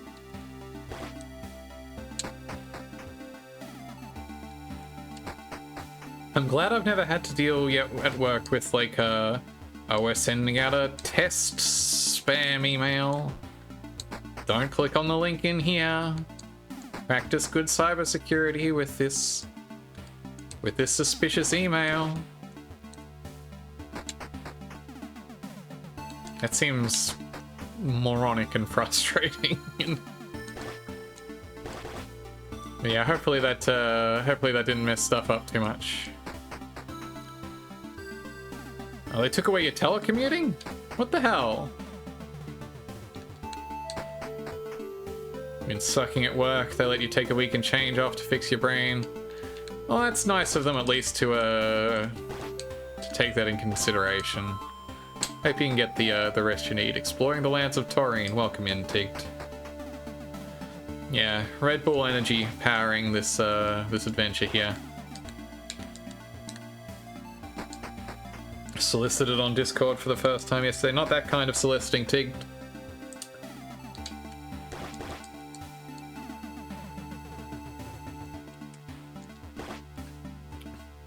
I don't think I've gotten any of those on Discord yet. I feel like I don't know, it wasn't that kind. I felt comfortable assuming, but you know what they say about assuming. And whomst it makes an arse of. Mental health has been a bit poor, yeah. Yeah, sometimes it's like that, but I'm glad you can take the time you need. It's good to have an employer that at least is willing to give consideration on that front. Yes, and Ralph Nader specifically. Unsafe at any speed.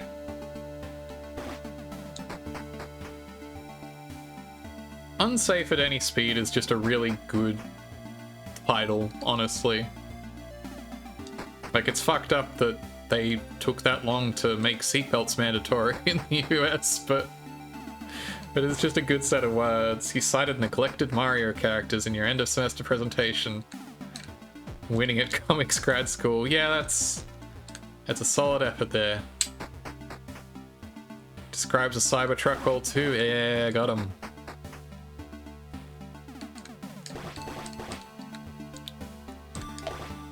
I probably don't... Actually, I think I do need to keep grinding off these. Ralph Nader's Cybertruck. Also a good set of words, honestly.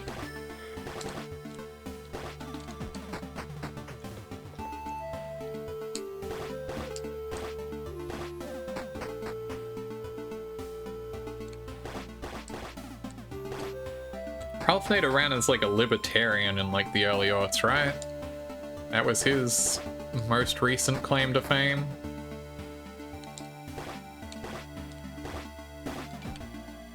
Interesting choice. Or Green Party, yeah, might have been Green's then Libertarian, I forget. Ron Paul? Question mark?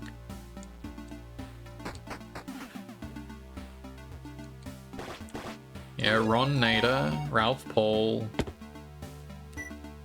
He's the Paul brother you don't hear as much about. My suggested monster is now Mechadremos. Hell yeah. Ronald Knoll. Exactly. Ralph Paul's the one who showed a dead Cybertruck on YouTube. Exactly. God. I think it's probably faster for me to climb all the way to the top of the tower and then just fall down again.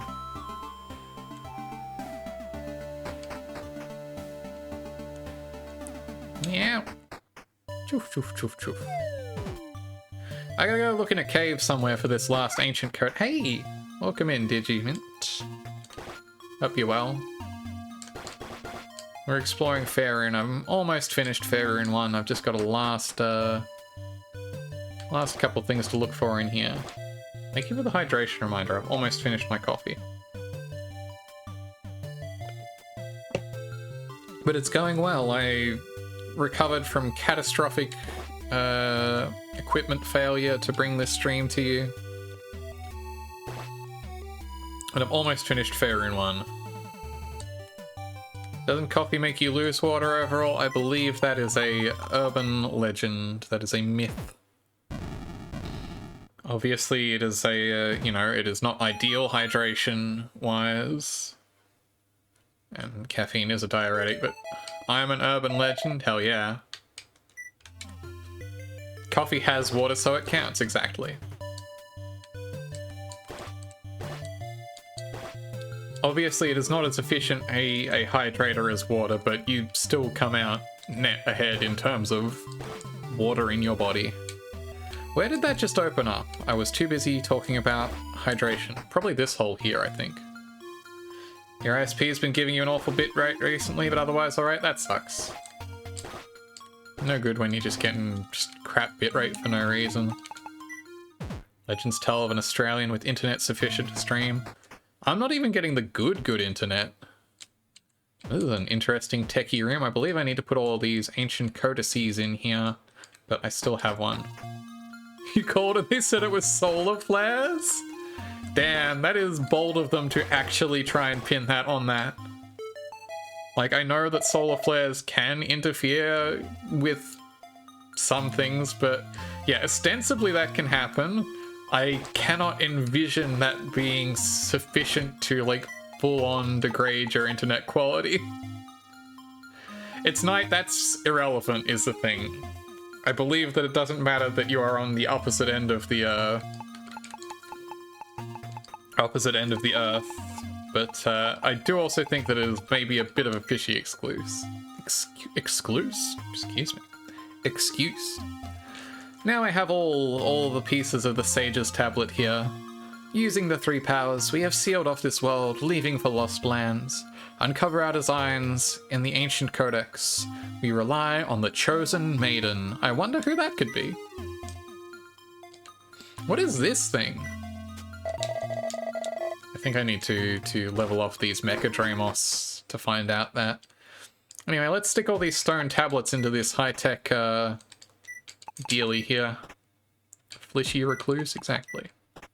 It's my favorite Star Wars character. This library looks sick. It's got a pretty good vibe if it was a library. I would love a library with some like stained glass LED action. Well, you got a switch. Descend on a beam of light. This books are sick, exactly. Got dragon scale. Okay. I'll take your word for it. Anyway, we're gonna bump into these guys for a little bit. Just to make sure we're ready for whatever comes next.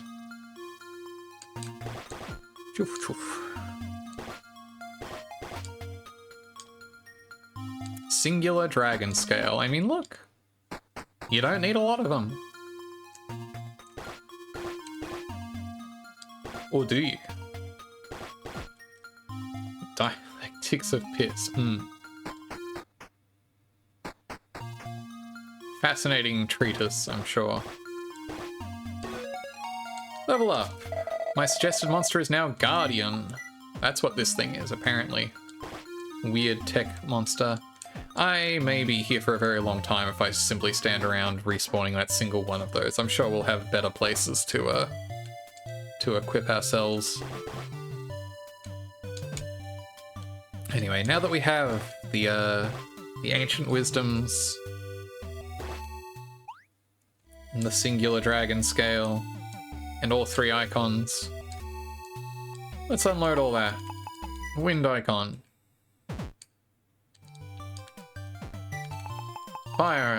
Flame icon. Water icon. Earth icon. Heart icon. Whoa! It opened up. And I don't work here. I thought I had to use the dragon scale on there. See, it's got the same indicator. Anyway, I guess it opened this up.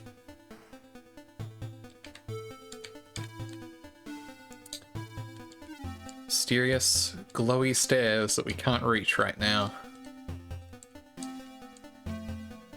I like these little faces in the ground. They look so grumpy. Ah, yep, here's some of these. Oh, we're in a mysterious zone. And you can just see there's like a little triangle indicating that there is a screen transition here. Noticing a deep and complex battle system? Yes, it's very elaborate. If you bump into them and you're a high enough level, you win. Otherwise, you don't. The scary zone, exactly.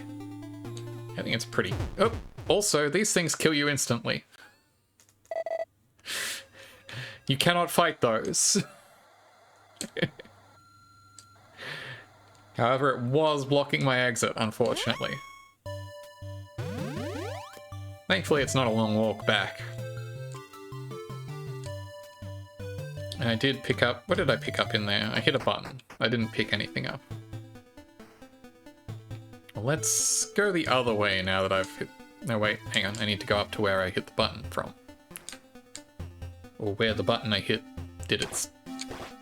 You understand. I hope. A patch of greenery, flower, and flower. Flower. And flower, but these only remain active while you're on them.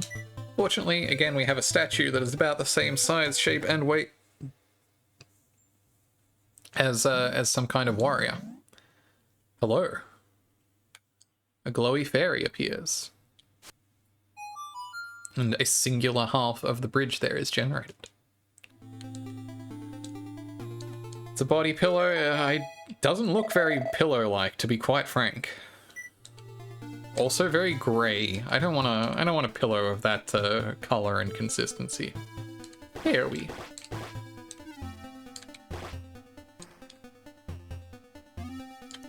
I'm grey. I'm green. I'm I'm not grey at all. I'm not the Game Boy Pocket variant. Well, I can't get anywhere from here, obviously. It's not what the ROM data says. Look. What the ROM data says is it's got 2 whole bits of color information. Those could be any 4 colors. Thought grey was in a different puzzle game? True. I really need to get further into Void Strange. Wait, hang on. By hurting yourself, you make the bridge visible. That's why the spike's there. Devious. Level up. I'm almost leveled up. Advice for life as well as in-game. I cannot recommend hurting yourself to make bridges visible outside of a video game context. Most bridges that are important to you will be visible without any necessity for harm. Have I tried it? Look, when I stub my toe, I've never seen a bridge. Another Fairune. And tech displays abound.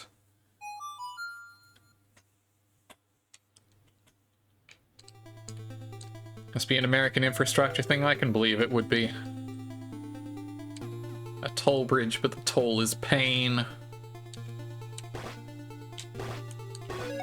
Level up. Only the evil scourge remains. I am now at max level 25. Which, you know, we're pretty close to end game, as you might have guessed. Only 1 flower in the middle here. Which is an interesting puzzle. Because how do I light that up without stepping over one of the other ones? By deploying a statue again, obviously. Life not nice. It can be rough. And now we can access the stairs. Let me pick this statue back up just in case. Oh, it maxes out at 70.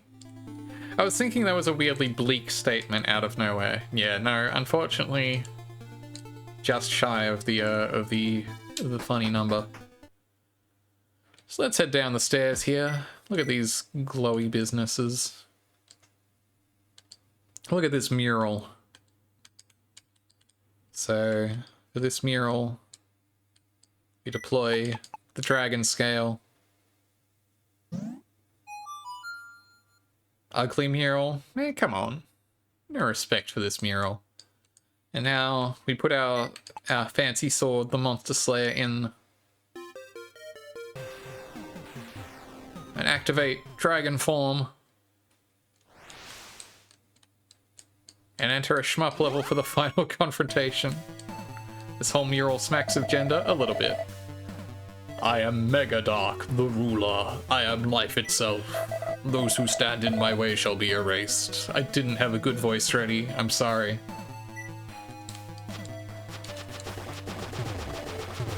Anyway, we have a light shmup level for the end here. Unfortunately, I do have to match my fire button. I don't have auto fire. It would be nice if I did. Whatever, Mega Dark. More like Mega Dork. Not bad. Now try this. That would be too easy. Look at this guy.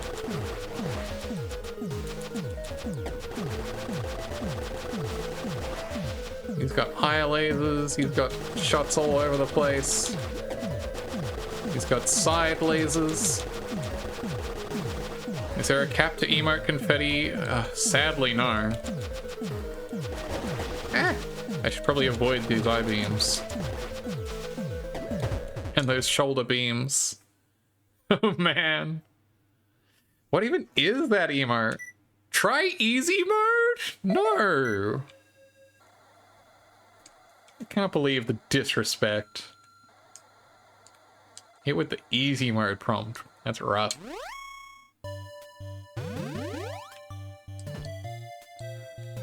Game called me easy. Well, that's a different thing.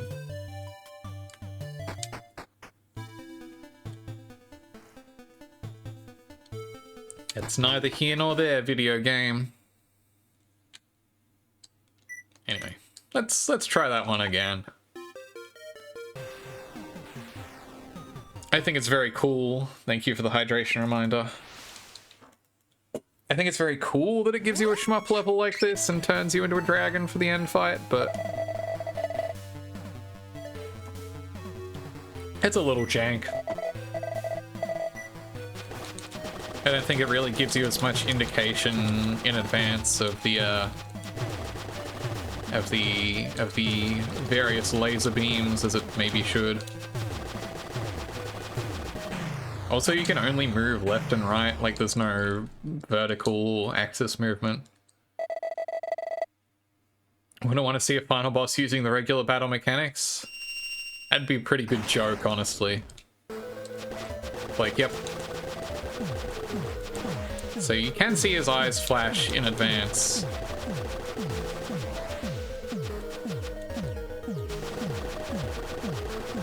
It's also kind of a pain to get in and out of the sort of blast zone while still being able to actually do damage.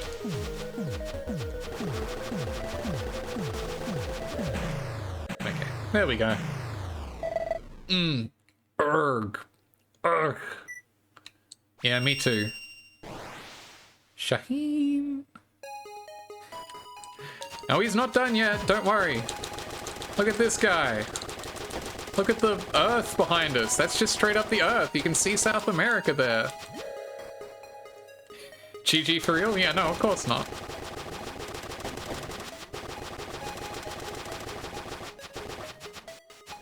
I like this fight a little better. Look at the DNA along the back. It's like I'm fighting the Lavos core. He honestly even looks a little bit Lavos core-like. Oh, that just kills you. That just... straight up no room for error on those, huh?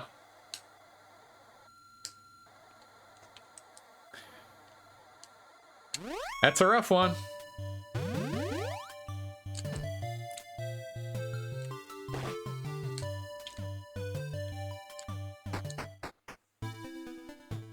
This time for sure, though. This time we've got it downloaded. We understand.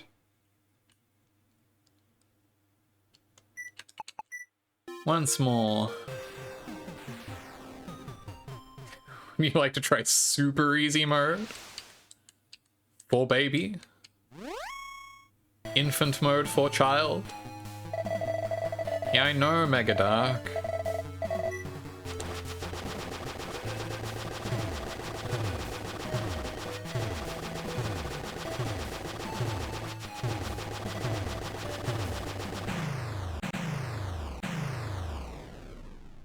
I wonder how rough doing these fights on a phone would have been. Like, this doesn't seem like you really want to do that with touchscreen controls, if possible. Like when you retry, you're literally crawling out of your own grave. Yeah, it's a cool little display. Cool effect. Plot twist to its T9 controls. Thankfully, it was not a feature phone. Video game, though. Honestly, playing it on a T9 pad might have been better than trying to play it on a touch screen.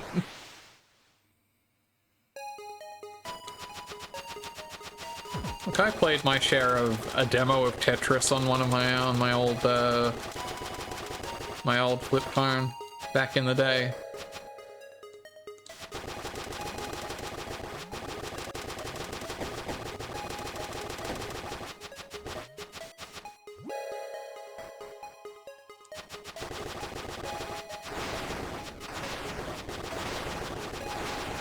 These are honestly not that hard to avoid if you're looking, but... Oops, I'm just... There's really no iframes on those, huh? Anyway, there we go. Oop, he's glitching out. So, the thing about this particular boss, this final puzzle, that is a little more clearly telegraphed in this version than in some of the originals. Is in the original version of this on the phone, you would tap the little power button in the middle, and on the 3DS, you would tap that with your stylus. Unfortunately, since you can't do that here, there is a little mouse indicator just beneath to indicate that you need to click on the power button. Hang on. I think I need to click on the power button. Yeah, you stand on it. You need to turn him off. Hit the power button. Very silly, very cute. Hi, Fairwies. You here because I did good, right? Dear Hero. Hero, can you hear us? Hold down two of the fairies to take a screenshot, exactly. Yes, we mean you, oh hero. Thanks to you. The scourge is sealed off again. Your last task, lead the girl to the valley. That's right, where your journey began. And you walk off to the right of the screen here.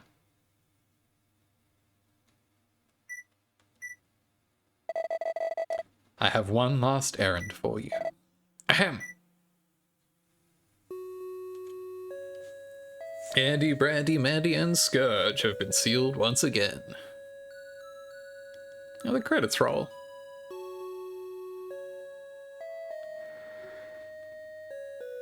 Thank you, Mr. Kimura, for the game design, script, art, and music.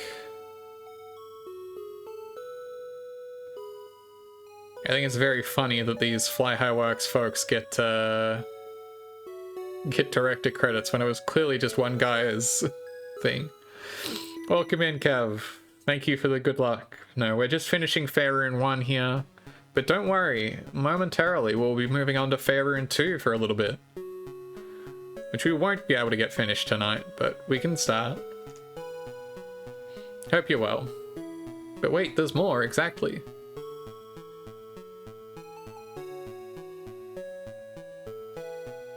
So yeah, kind of a bite-sized little adventure.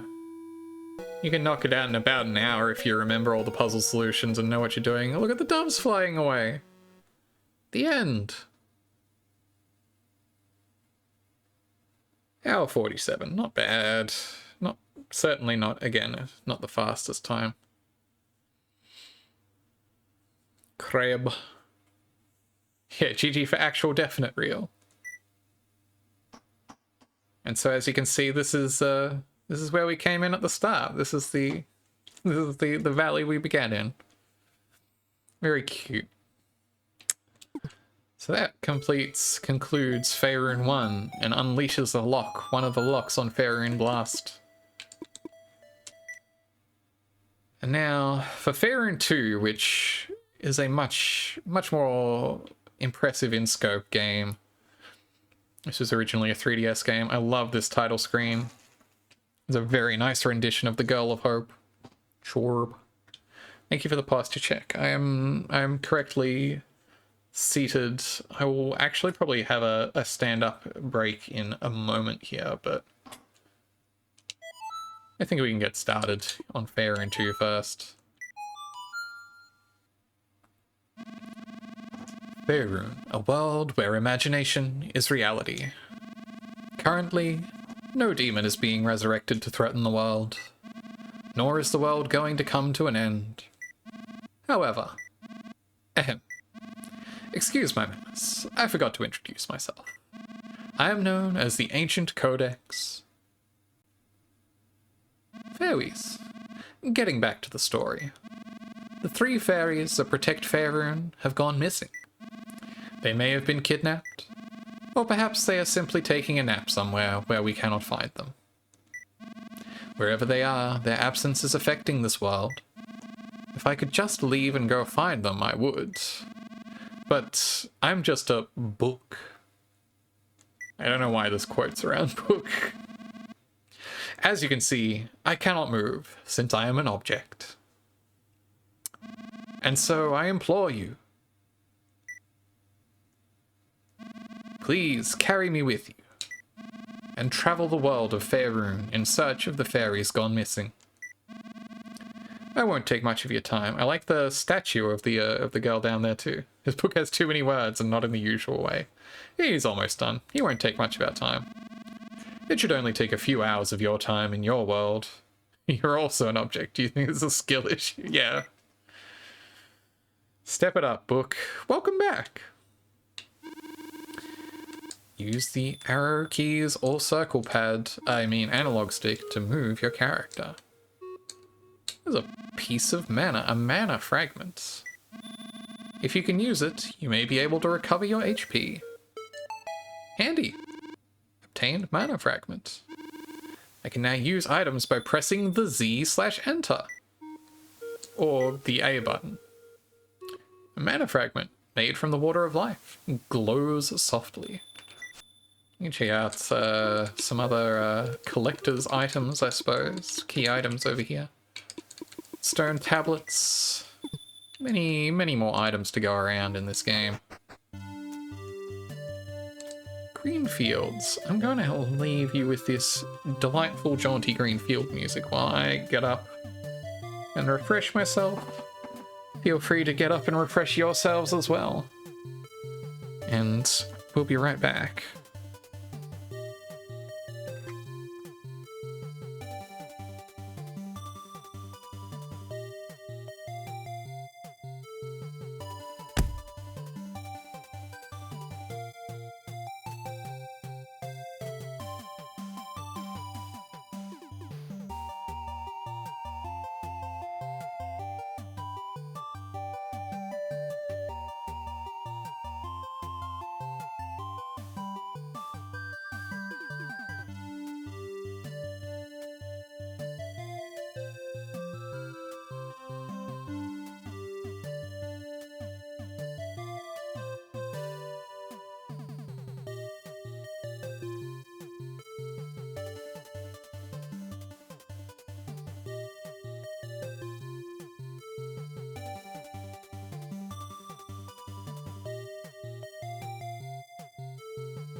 Come on now.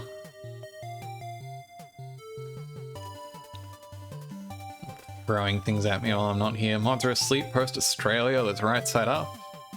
You know, my mod singular is still awake. Anyway, I hope you're all refreshed. I hope you've all had fun throwing things at me. Let's get back to business, shall we? So the scope of this game is considerably expanded. My mod supports throwing things. She does. She's devious like that. You can pop open a little mini-map. We don't even have the always-on mini-map like we used to. We have a 16:9 widescreen business. Or whatever ratio the 3DS screen is. I think it's not 16:9 exactly. And if you ever express such support, your actions speak louder than words, Leah. Hey! 5-3, thank you, Elfie. Hey! The mana fragment is reacting to something. Perhaps the grass over here. There is a conspicuous tuft in which to use my, hey, come on. Trying a game here.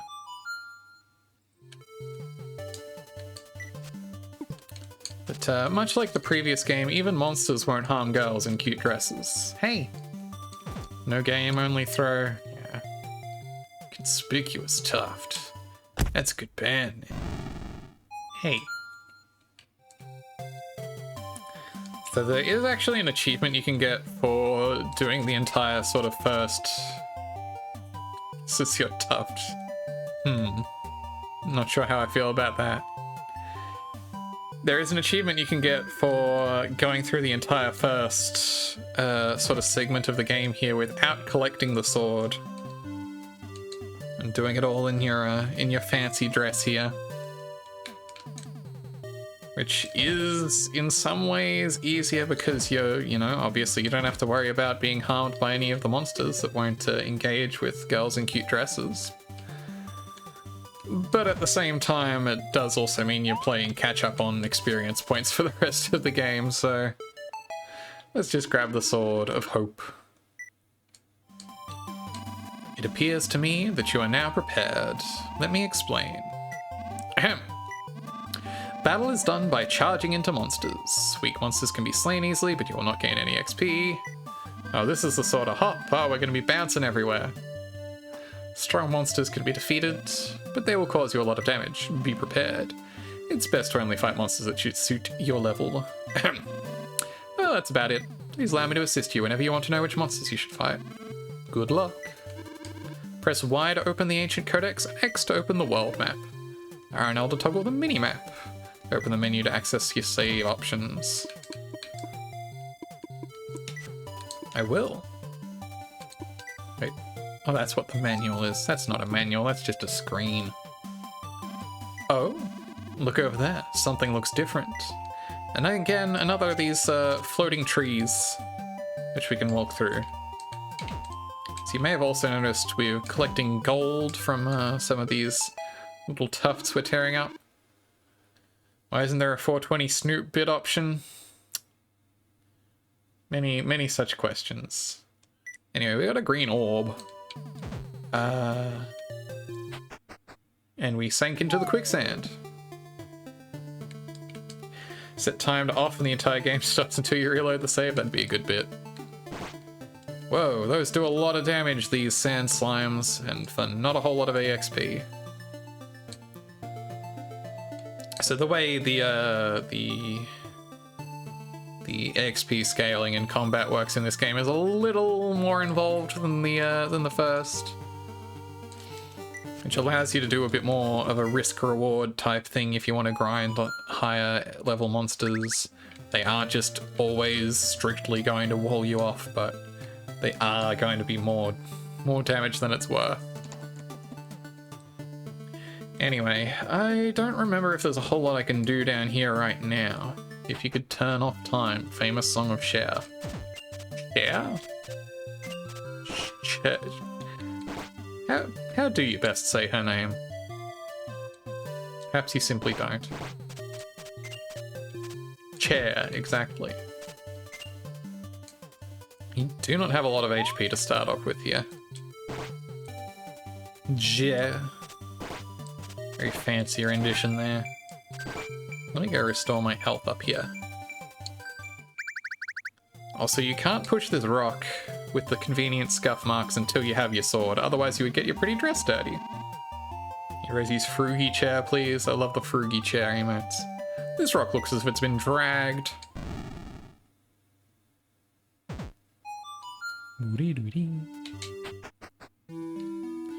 Wow, this is a very high-tech looking type area down here. There's a green, mossy-ass, dusty rock. Oh, nope, we demossed it. I love the little inscription guys there. Pointing at it. We got a faraway memory. Now, we've had some of these before. Smooth patterned black slab of stone. Can't really read it right now. Very Mulana core. Yeah, this game is certainly not as involved in its puzzling as a Moana, but it is definitely invested in some runes. Let me bring up for illustration's sake the new and improved codex, recommending that we fight slimes. Can't keep upright, must resume watching from bed. Yeah, get comfy.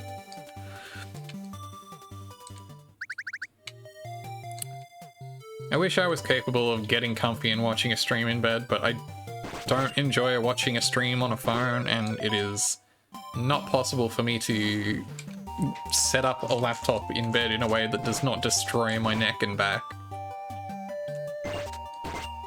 So as you can see now, we're not really getting any XP out of these regular slimes. I gotta find these sand gels down here.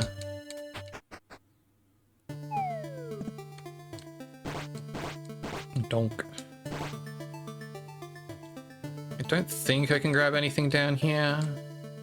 Can't wander anywhere from here. I can see some kind of metal over to the left, but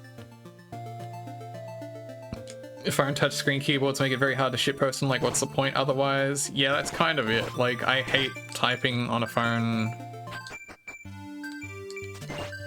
The end. I hate typing on a phone. And also, yeah, my experience with the Twitch mobile clients is that the delay on them is unconscionable, so I can't. So, like, it's already taking me, like, 10 seconds too long for me to see what's happening on the stream. And then it takes another 20 seconds for me to type out my hilarious joke, so by the time I get it out there, it is no longer even slightly relevant. So good to watch cozily, though. Yeah, no, look, if you can do it, more power to you. I recommend it. As you can see on this slab up here, 1, 2, 1, 2, 3, if you read from left to right. 1, 2, 1, 2, 3. Poof. That's the kind of grade of puzzle we can expect here. I got an earth stone, which is just a tile, really. We need to collect a whole bunch of those. They'll come in handy later in the game. They don't really do anything in and of themselves. Smooth, lightweight slab of stone. I'm gonna take a sec here to grind, honestly, because we have a health restore point. May as well. Level up. Wait, that's not the button I wanted to hit. If you need a bigger map than the mini-map, then you can do that. Recommended monster, Trent. The localization in, oh, Jesus, those scorpions are brutal. Resin ore? Boom. There are no large penalties should you fall in this world. However, each time you recover, you shall return to this place. Remember that. I do like in this one, it gives you a little extra grave marker every time you die and come back. Trent is your book assigned most compatible date. Oh, thanks. Thanks, book. Thanks, Ancient Codex. Now we gotta wander on back, and this time I will be more wary of scorpions. Now keys. Exactly.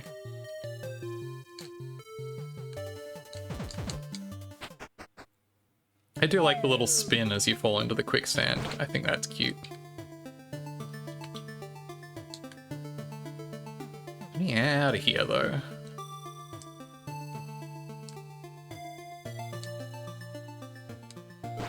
We head on up here. More scorpions. I could go up and to the right there if I'm careful of the scorpions.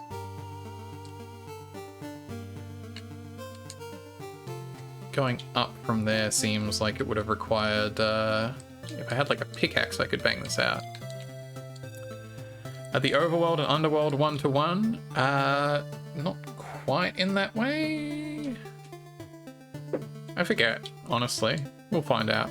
Also, there's a secret bridge down here. You can just barely see the sand dripping off the edge of the platform there to indicate that there is a secret bridge.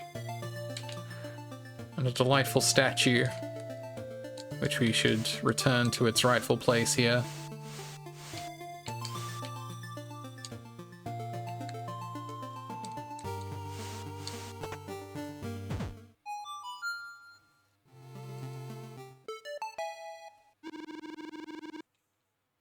I got a storage device. It's a weird capacitor looking doober. Cool. Small mechanical device. Important. Thank you for marking as such. Yeah, more RAM. You'll have to see it. I can't go anywhere from here. I can only observe that there is a room up here. Whoop.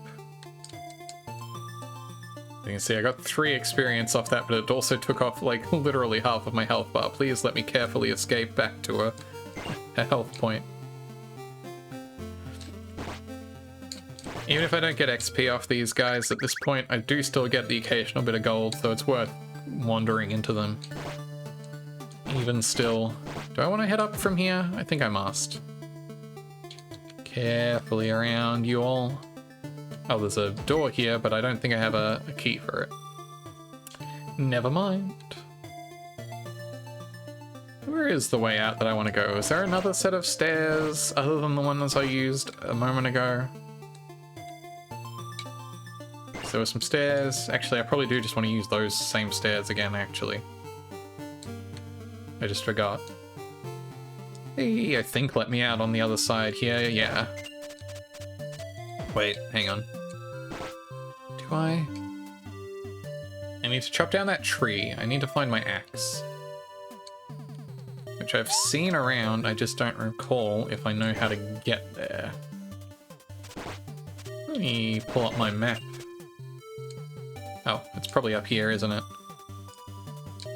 Past these trents. I think it's very funny that they successfully realized that they were supposed to be tree ants in the original, but they're trent here.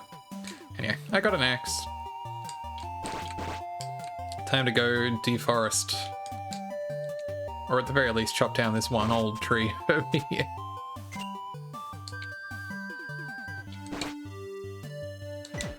Come here, you. A small generic axe, I think that said. Obtained log. Yeah, normal generic axe. Regular type. Used to chop wood. Love to have a perfectly generic object. Archetypal for its purpose. A small geriatric axe. Yeah, it's a little old. There's a rock I can shove over here. What secrets do you hide, rock? Stairs. Love it.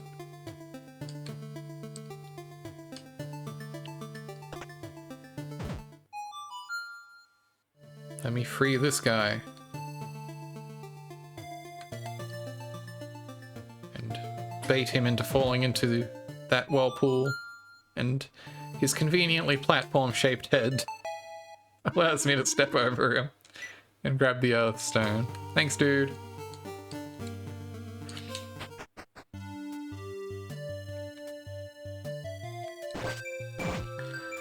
Hang on, I'm almost leveled up. There we go. Now my recommended monster is fungus. I'm sure I'll run into those before too long. I can see them up there.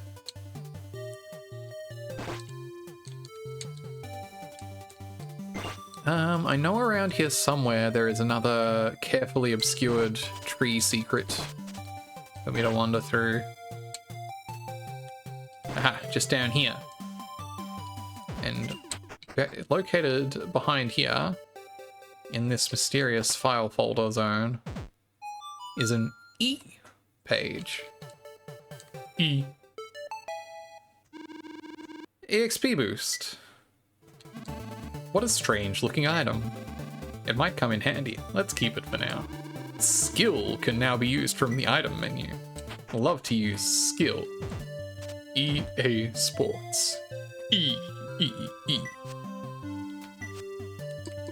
Look, it's sparkling and everything. Increases the amount of EXP received. It cost me 70 gold for the first level of that, and I only have 38, but before too long I will be able to cash that one in. As you can see, there's a green orb over there that I probably want, but also I would have to walk over the sand, and it is quicksand that I will fall into. There is a little obscure tree secret back here, though, which would be great if I was coming from the other direction, but for now, is not. Let me see what else I can get to before I fall into the sand there. Ooh. Exciting future things. Here I can put down exactly one log. Probably need a couple more logs to get across there, though. Gotta go chop down some more trees, like that other tree you could see over there, handily. Was already indicated to us. Yeah, acquired a free exp.exe. Definitely not a virus. You know, that's a cool and legitimate program.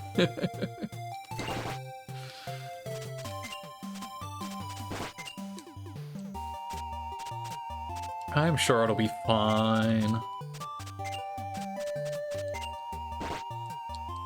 Let's continue our adventure up here. Fill out the map. There's some of these wasps again. They move around pretty quickly in this game.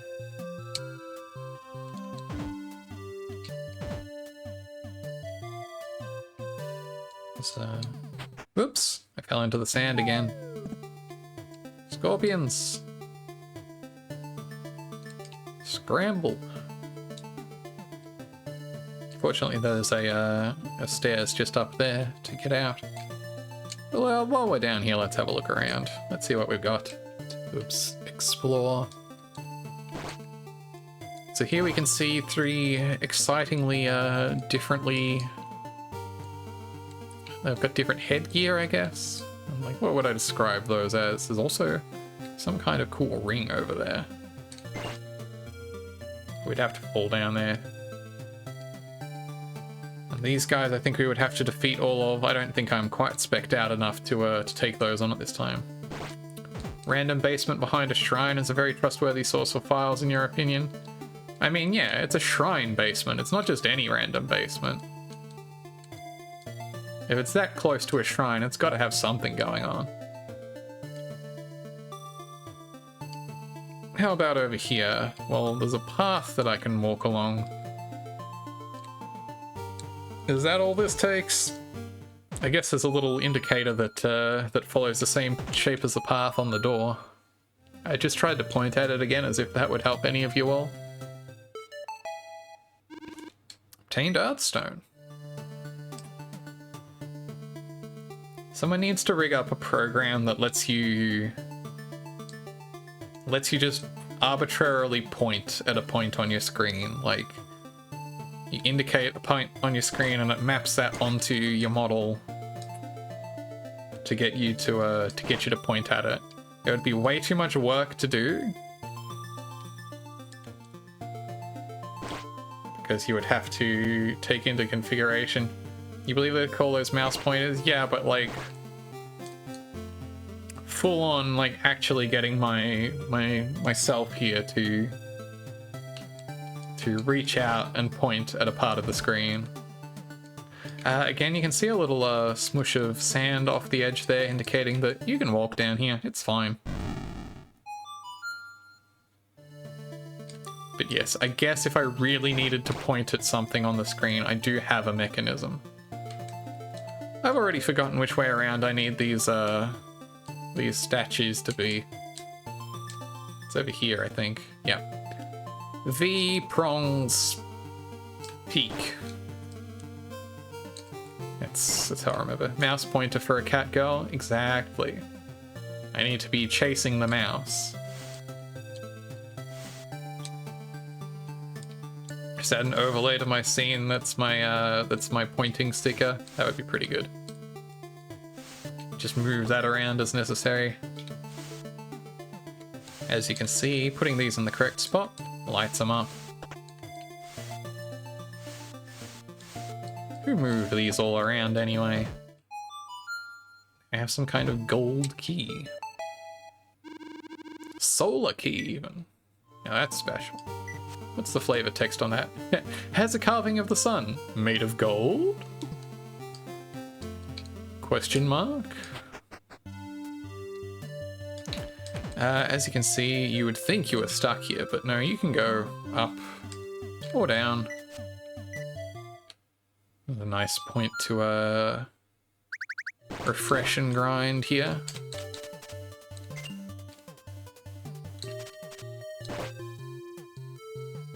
Over here, more sand. Coarse and rough and gets everywhere. Do I ever see the trees as having faces? I do now that you've said that. They look like they've got like a little like bewildered face on them, some of them. Well, I mean, they're all the same. Like having like a bug out eyes and just like a little concerned mouth. I can see that.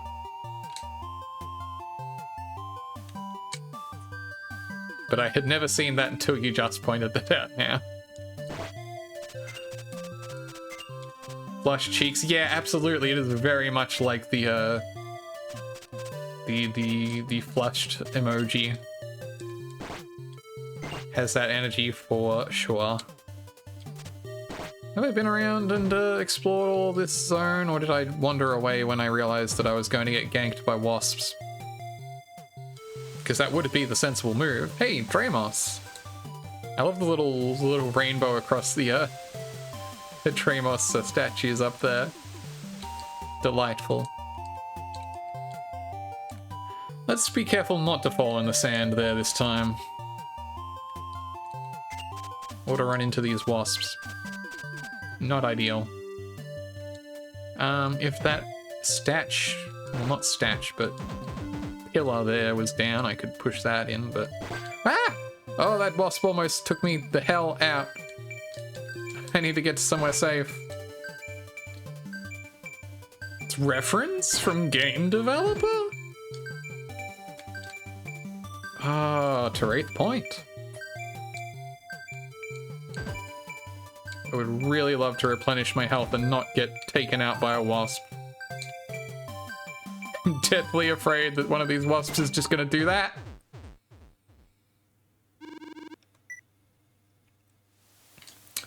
I was right to be afraid. Notch up another death. Doot, doot, doot, doot. That's okay. While I'm here, I can go chop down the tree I saw up here. Round back of this. Grab a log.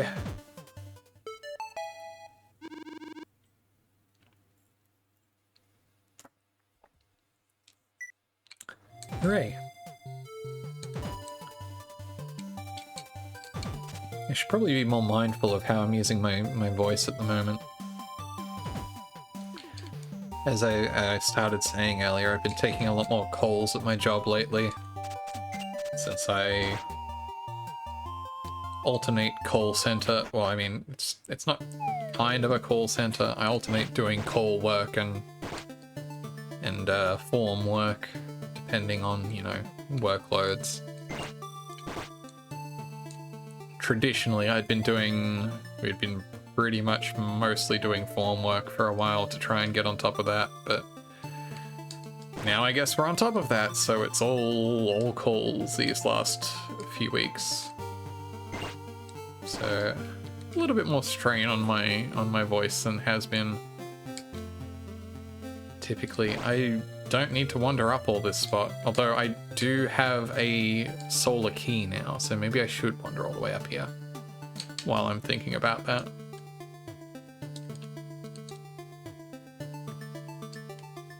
I reckon that's probably where I would use that. Yeah. I got a solar medallion. Blow those rain clouds away. I will. Sorry. I love this description on the log. A hard, hefty log. One is not enough. Okay then. I probably shouldn't have used that other log early. I should have saved them up. I reckon there's different flavor text for 2 and 3 of them. So I might have permanently locked myself out of the 3 log flavor text. Alas.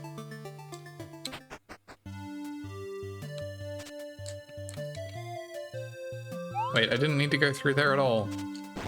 I forgot. I was already ready to just go through the tree there. I also just noticed I have enough money to buy that first EXP boost. Which is very nice to have, honestly. It cuts down the overall grinding level. Something 3 log method. I don't know what kind of method you want to be doing with 3 logs. That doesn't seem wieldy there.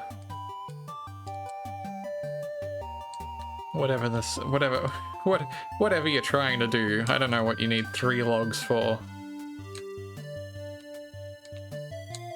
That seems like the problem you're trying to resolve, honestly. Level up. What next? Scorpions. Cool. I'll go beat up some of them. I need to fall in a particular place in the sand here, I think.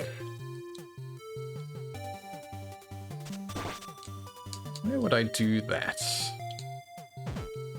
Probably one of these, to be honest. Lots of different places in the sand here I could fall. Like if I... Ah! Wasp! Not quite as lethal as they were, though. I think here is where I need to fall. Not quite. I think just right of there is where I need to fall. I want to get that ring up there. Whatever. I'll pop the scorpion while I'm here. But yeah, even just having a flat 1 EXP increase, that's 100% increase. That is doubling the amount of XP you're getting from per enemy. So that pays off very quickly. I already went up here. Did I already go to the left here? Whatever, I'll circle back around.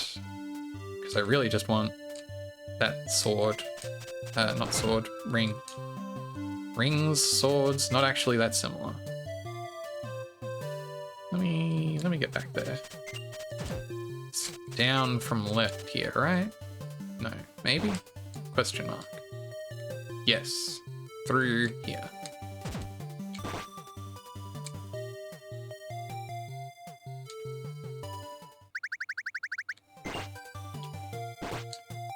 Then, right, I need to go all the way around very carefully, not fall in any of this sand until I have successfully gone all the way around here to fall in the sand.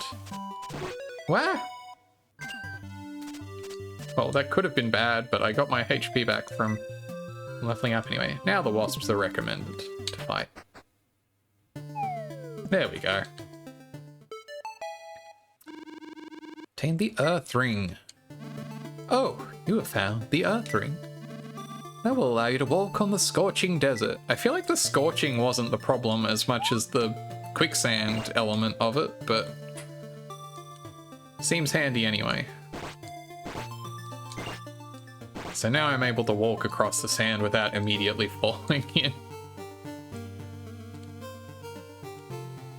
That was probably not the quickest way to get out of there. I just wasn't sure if I had already grabbed anything I needed over there. So what new avenues here?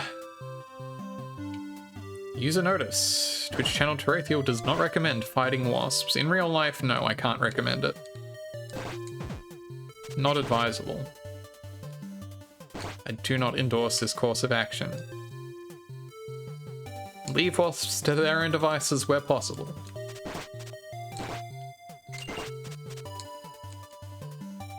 Fight wasps, Eve. This is very irresponsible and I do not condone it.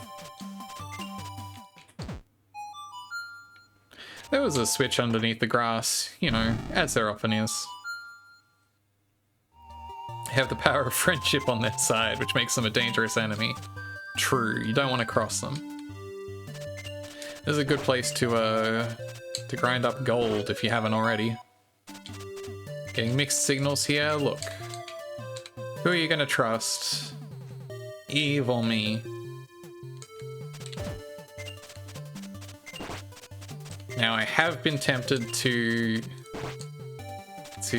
make Eve a moderator if she is inclined to, as someone who is regularly around whom I trust. But that doesn't mean you should trust her opinion on wasp fights. Adam needs sleep, have fun winning video games. Yeah, thanks for dropping by. Get some good rest. Get comfy. See you again before long, I'm sure. Where am I going? I've a little bit scrambled myself. I think to the left. If you become a mod, you get a sword you can use to fight wasps. I do not, again, endorse the fighting of wasps with that sword. Unless the wasps are coming in here advertising big follows. You can use yours in the meantime. Leah, are you advocating for wasp fights?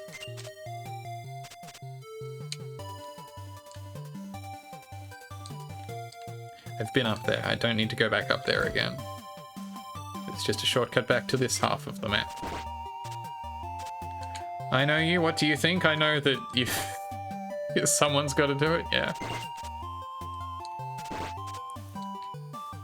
Can we fight white Anglo-Saxon Protestants? Absolutely. They have it coming to them.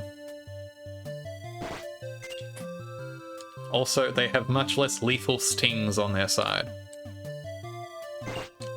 Okay, now I can wander around with free abandon on these patches of desert, which means I can go get the green orb back here.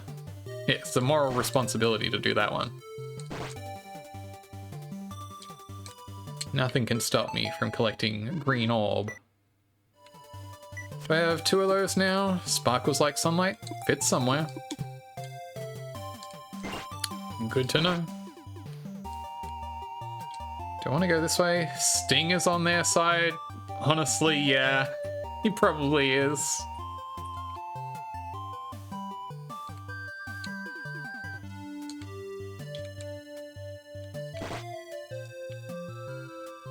Sorry, Sting. Sting like the guy.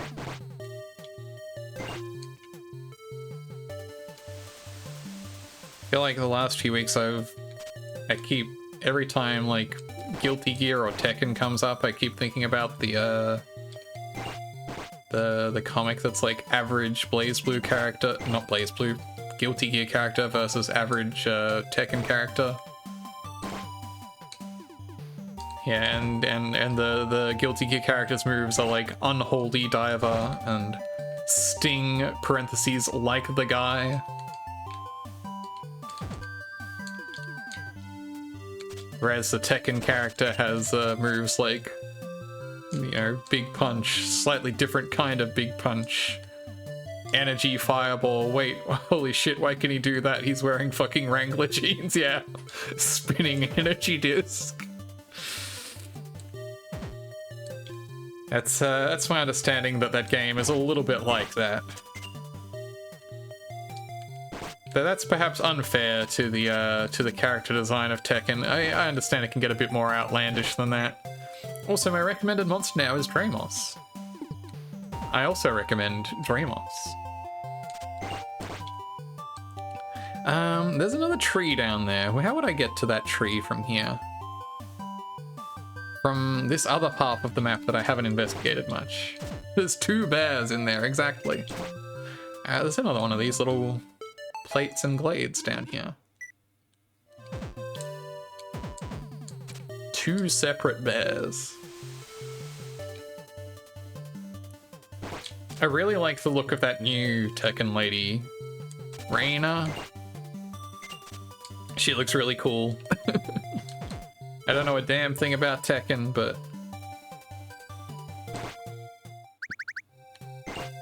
I like her style.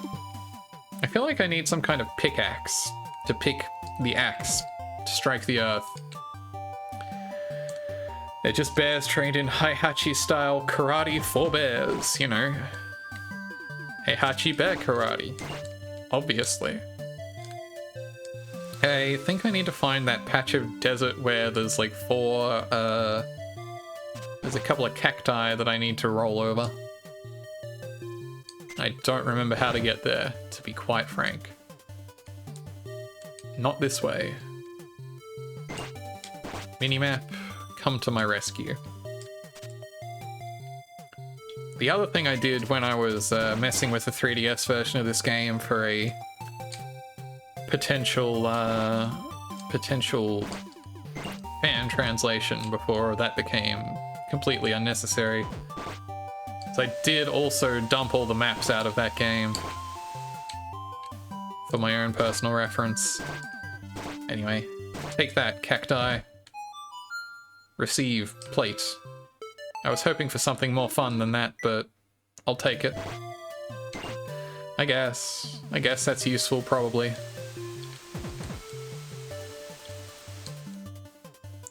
I guess I could head up the bridge to the right there. I see that on the map. I know how clearly y'all can see the map at extreme resolution, but this area where I was avoiding before because it seemed like I would be out-leveled by the Dramos here, but now I'm on level for the Dramos here.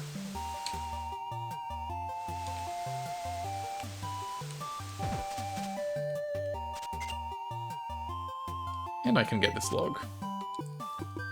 Very sleepy, so you might fall asleep before the stream ends. Thanks for the stream. No worries. Thanks for dropping by. I'm always glad to provide a fun, comfy time. I'm not going to be going too much longer. Probably got about half an hour. I can bang out the rest of this initial world here. I changed it to obtained, yeah, instead of just got log, yeah, sadly. But yeah, take care and thanks for dropping by. Oh, okay, that's where this stairs came up. Why didn't I investigate that before? Very strange. Is there something I get here from destroying all you? No, I probably already got whatever it is that I would. Is there something I get from going? No, wait. I've already got all that. Yeah, no, sadly got log is no longer included. I can wander off into this room to the right here. Am I tough enough to take these guys on? Yes. Maybe. No, not quite. Okay, I'm going to bail out then. You don't even get any XP from them. What a rip. What's my on-level monster anyway? Snow Gel. That seems like that would probably be in a different biome than this. If I had to guess.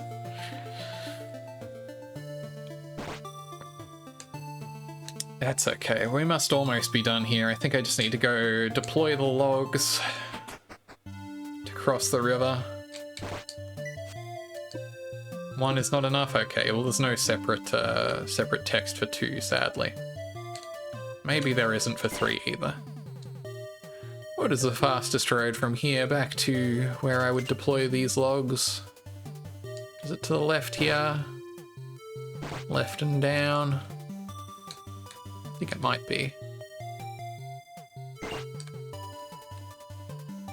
Yeah.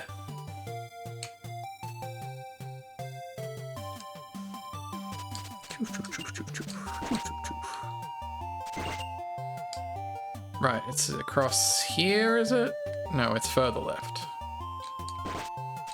I have a terrible sense of space and direction, to be quite honest. It is my biggest challenge in these games, is Remembering how to get there from here. Anyway, deploy the remainder of these logs to cross the river. Push this in and collect this orb. So now we've got a full set of 3 green orbs, as you can see in the, just there. There's 3 of them. Now they fit somewhere, is what I'm told. And I believe they fit in the, there was a little gate door type business off to, if I wrap the world around to the right here. I love the little icon on the minimap for yourself that's just the tiny little icon of the head. That's fun. Up here, you put these orbs into this door, one at a time.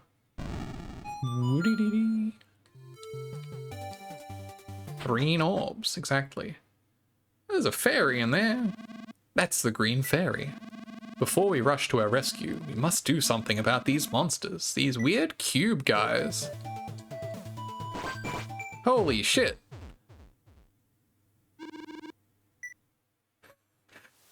Hey, I couldn't fight those monsters. But I don't have... There's nowhere I could upgrade my power. Floats in a cup of absinthe on ice. Very interesting way to relax there, Elfie. What's the fastest way back to there from here? Is there a convenient shortcut I've opened up? Probably not, hey. Meet you. You're the green fairy now? Ah, I understand now. I get it. Good bit. Solid aesthetic choice.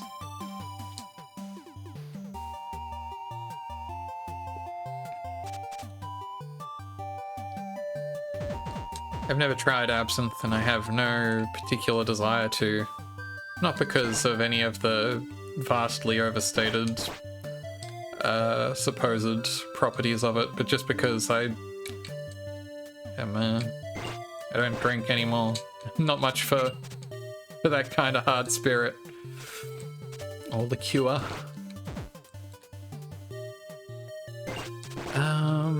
Is this the way I was going? No. To the right. Again, shocking sense of direction. It's astounding that I like these games as much as I do. Considering how just woeful I am at actually remembering where I need to go. Hey, why am I just getting pasted by these enemies? I feel like that's not correct.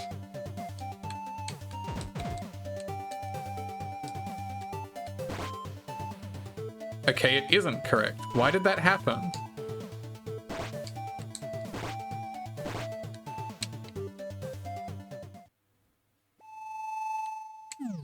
Like, they just brutalized me the first time, right? What? I don't know what happened there. Anyway, we've rescued the green fairy. Where am I? I got surrounded by those monsters and... Oh, my savior! And the ancient codex. Check the VOD, maybe it's a backstab thing. These games do not have any positional fighting. It's not that complex. I think it must have been a bug. I think it must have just initialized them with the wrong value. Or maybe my HP was just really low and I didn't notice. Oh no, that's right. My HP was really low because I went and got pasted by the other enemies that I shouldn't be fighting. I think I just wasn't paying attention. They probably did the normal amount of damage and I just had way less HP than I thought. Anyway. My savior and the ancient codex. Ahem. I think I'm beginning to understand the situation. Simply put, I'm saved. Have a look at my records, if you please. So that's what's been happening. I get it now. Naruhodo. First, let's return to the entrance. See you there. There's a little portal there. Wing. Shoo.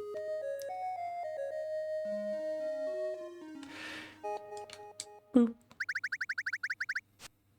I would love to save gameplay. Anyway, we got another storage device. How handy. Let's warp on back to right here. Hello. I've been waiting for you. Now, according to the ancient codex, there is a possibility the other fairies are also being held captive. This may be dangerous, but let's try activate the tower. It's the only way we can make progress. There.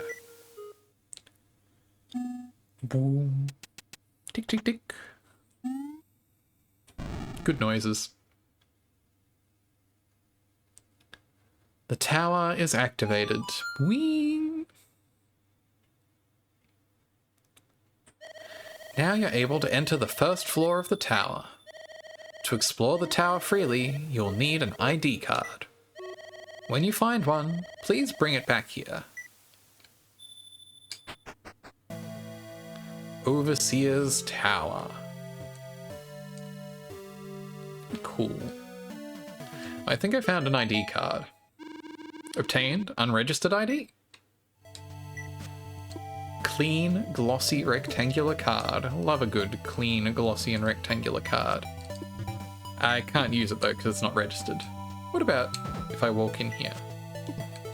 What happens? Yeah, no. Oh, I found an ID card.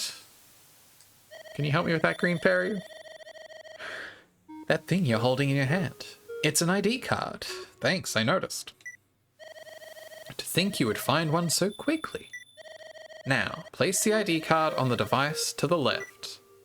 Okay, yeah, place it on the device to the left. I'm not a device that can read the card. Yeah, I'll put it on the device on the left. Oh, you're not a device that can read the card, I'm sorry. My mistake.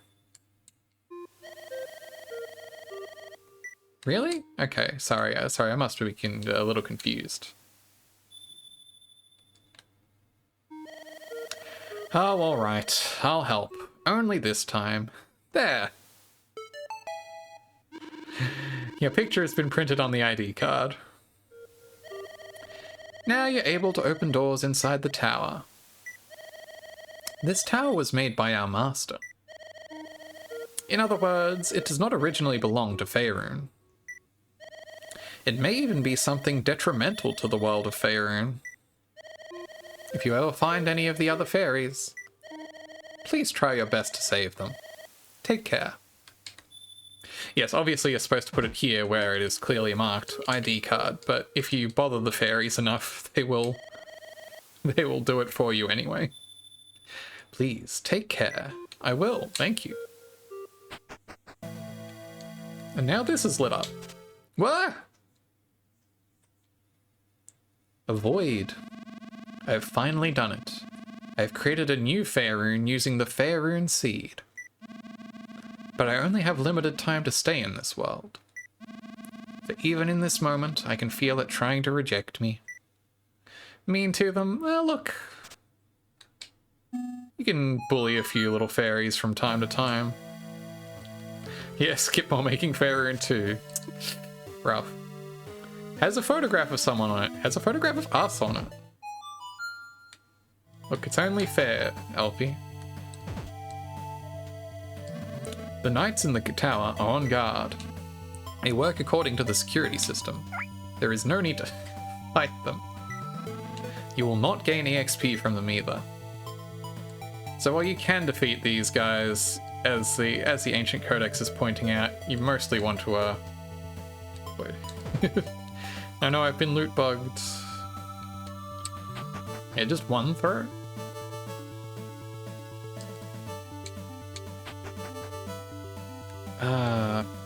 Complicated puzzles.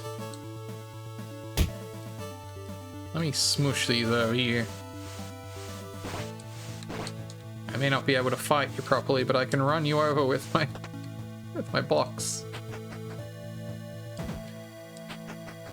Oh, I do need to push this one from this angle, from this side first. Put the blue box on the blue switch. switch, and the red block on the red switch. Slightly more involved tower solution. Why is there a stair over there? That doesn't seem right. Oops. Oop, fake stairs. I've been pranked. Fake stairs. I've been pranked. There's got to be some stairs up somewhere. Oh, real stairs. I've been pranked. We have made our way up the tower. Whoa! I've been teleported to the Sunset Cage. What's this place? Who are you? We mean no harm. We come in peace. Yeah, Yub. Well, I suppose we do look suspicious. May I ask who you are? Me? Who am I? Oh, that's what I've been looking for. This? Boo-dee-dee-doo. I've given away the storage device. I need lots of this. Or at least, I think so. Come with me. Hello, I'm suspicious. Who are you? Yeah, the book is a little funny that way. Look at this porky capsule. This Mother 3 looking ass.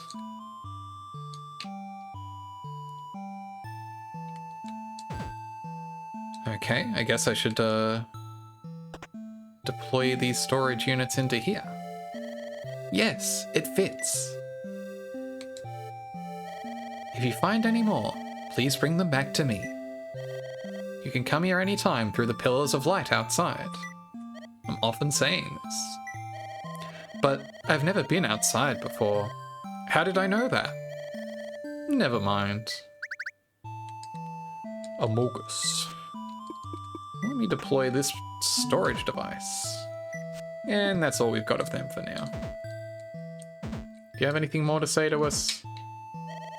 Storage devices are parts of me. I have to bring them back. Bring them back where? Never mind. Girls are always saying this, exactly. And what's up here? Way up at the very top of the tower. Well, something. Looks like it, yeah, matches up with that. Nothing's happening. I probably need to collect more than literally only one of those before that'll work.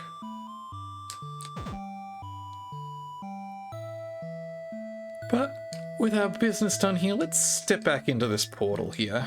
Oh, there's also a little puzzle solution on the table back there. That'll come in handy later. This isn't active, neither is that. I guess we'll circle back, but for now, we're in the White Lands. It's snowy as hell. I think that's probably, well, I'll set up this save point, not save, but mana point here. Recovery point. But this is probably a good place to wrap up for the evening. I've had a good run. And there's still a fair bit more of this game to go. Hi. Oh! Well, speak of the... Well, not really speak of the devil. Welcome in, Reed. Hi, Reed and friends. How are you all? Still playing that Alan Wake 2. I hope that's been a good time. I've heard pretty much good things non-stop about that game. It sounds like it's pretty cool. I'm playing Fairune 2 at the moment. I already wrapped up Fairune 1 this evening, and we're just getting into the second world of Fairune 2 here. Was probably going to wrap up pretty soon, as we're getting on in the evening. And I feel like Between Worlds is a good stopping point, but I can't stop too soon now that you've dropped everyone off here. What happens if I push this along all the way from point A to point B? That will surely activate something. Like exploring that. Got your favorite set piece of the year? It's good? Yeah. It sounds like that Remedy, they're pretty good at those set pieces. I need to get back and play Control sometime. Put in the time to get that done. Control seemed very good and cool, but I never really got far enough into it to see any of its major set pieces. I'm a little worried that I'm going to be spoiled on some if I leave it too much longer. I like the little sliding along the ice sound here. Got a banger one near the end. I believe I've heard tell of this one. It's that particular one. So hopefully it lives up to the hype. I found a red orb. Yeah, you know, you slide along the ice, obviously. It's a puzzle game with ice in it. You're going to slide along like that. What's my recommended monster now? Snow Serpent. Cool. Have I gone up here to get whatever I might need up here? Not really actually anything up here right now. Too scared to see what your PC would think of Control? You could probably manage it on low settings. It's worth a shot. I feel like your computer's not that much weaker than mine, but yeah.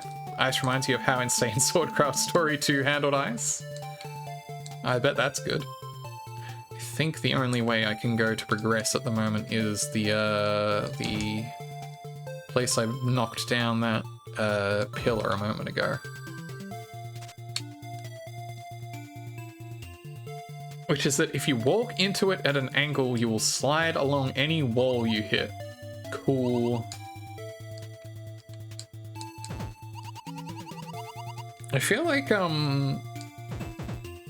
was one of the recent, well, relatively recent Pokemon games. Like, it's like Gen 2 is my mental like benchmark for ice puzzles in Pokemon. Do I have enough? I think I almost have. Yeah, I have enough gold to increase my XP booster again. So now I really don't have to worry about grinding for the rest of the game because I get like 3 XP a pop off my recommended monsters here. Like, the whole deal with the ice cave in Gen 2 is, you know, that's the puzzle dungeon for that game. You know, you're slipping and sliding around. And in one of the, like, 3DS Pokemon games, after they had introduced, you know, free diagonal movement, like 8-way or 360-degree movement, they had an ice dungeon, but you could just like walk diagonally along the ice and slide diagonally, and it felt like they didn't really design any of the puzzles around anything like that. It didn't seem like it made any kind of sense in that way. My recommended monster now is Red Slime. Might be the Gen 3 rank? I don't think so, because I don't feel like I played Gen 3 enough to actually get to any ice puzzles like that. I think that was a Gen 4 remake. I did not play the Gen 4 remakes. I think it was in like X and Y or like the one gym with the ice puzzle in it. What gym has an ice puzzle in Gen 3? Oh, the now those are a little different because the ice gym there, oh, what's his name? Wallace? The puzzle there is just a step on every tile once puzzle. Which I think I definitely didn't get that far in those remakes. Gen 3 remakes, I love Gen 3, and maybe that's why I bounced off the Gen 3 remakes. Yeah, Gen 2 had a nice puzzle that was still cardinal directions, exactly.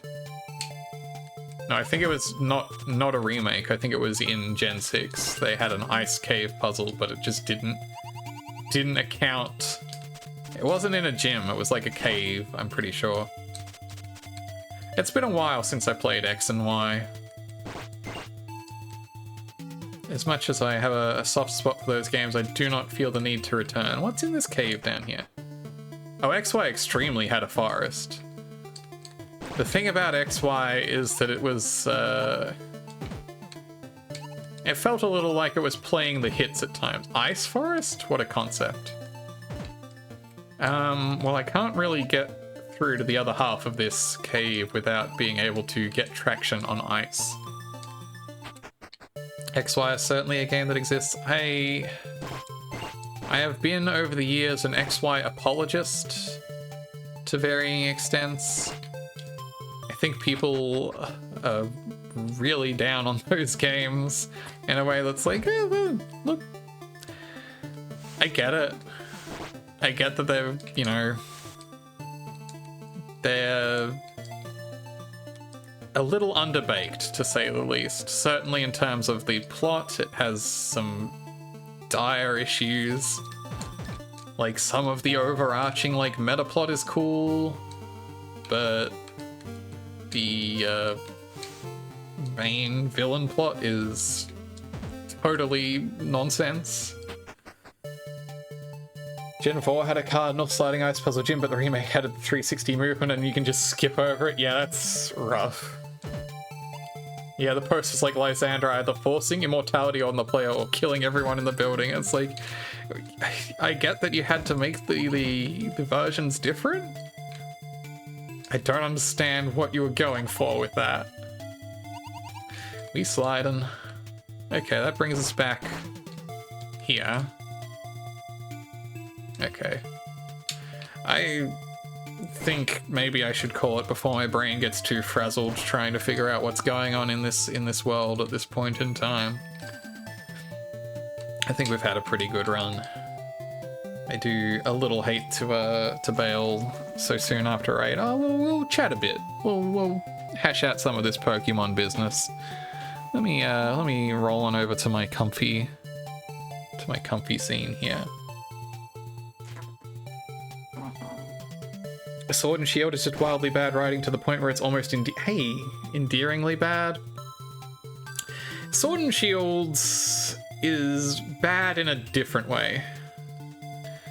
Have a good rest of my night. You're gonna go melt your brain with Void Stranger till you sleep. Good way to spend it. Thank you very much for dropping by. Thanks for the raid. Take care and have a good one. We'll see you again before long, I'm sure. Yeah, Sword and Shield's writing is just barely there. But I feel like it's not as kind of just like offensively dull as the non-motivation for Lysandra, whatever. Team Flare, which is just so bafflingly nothing. Like, at least like Chairman Rose's motivation isn't good or sensible, but it's, you kind of see what they meant by it. I don't know. Remember when Hop got hangry and knocked down a corporate tower? As you do. Black and White does continue to have the high watermark of good Pokemon plot in terms of games that actually have a plot focus. I still have a fondness for the more stripped back storytelling of Gen 1 and 2, which, I mean, they're not really telling as much of a hard through-line story. Like, you know, this, you know, Team Rocket's up to stuff, but apart from, I guess, in Gold and Silver, you know, have a few arcs there. Owen has too much water, Maxie was right. Yeah, I guess so. Yeah, no, I'm not a huge fan of the... I think the thing that frustrates me most about the plot of third gen isn't so much the plot itself, but that it's the beginning of railroading you into a legendary fight in every single game. And that was extra frustrating because up until Pokemon X and Y, I think Black and White 2 didn't have it. The fact that you were like forced to fight this legendary as part of the plot progression meant that if you wanted to catch that legendary, you are going to spend a non-zero amount of time resetting your game over and over to catch that goddamn legendary so you could progress the game. And then in X and Y, at least, they completely did away with the pretense and kept respawning the legendary fight until you caught it. Like, they understood that if you're a tiny baby playing Pokemon and you accidentally knock out the legendary instead of catching it, that's not what you wanted to do. You wanted to catch it.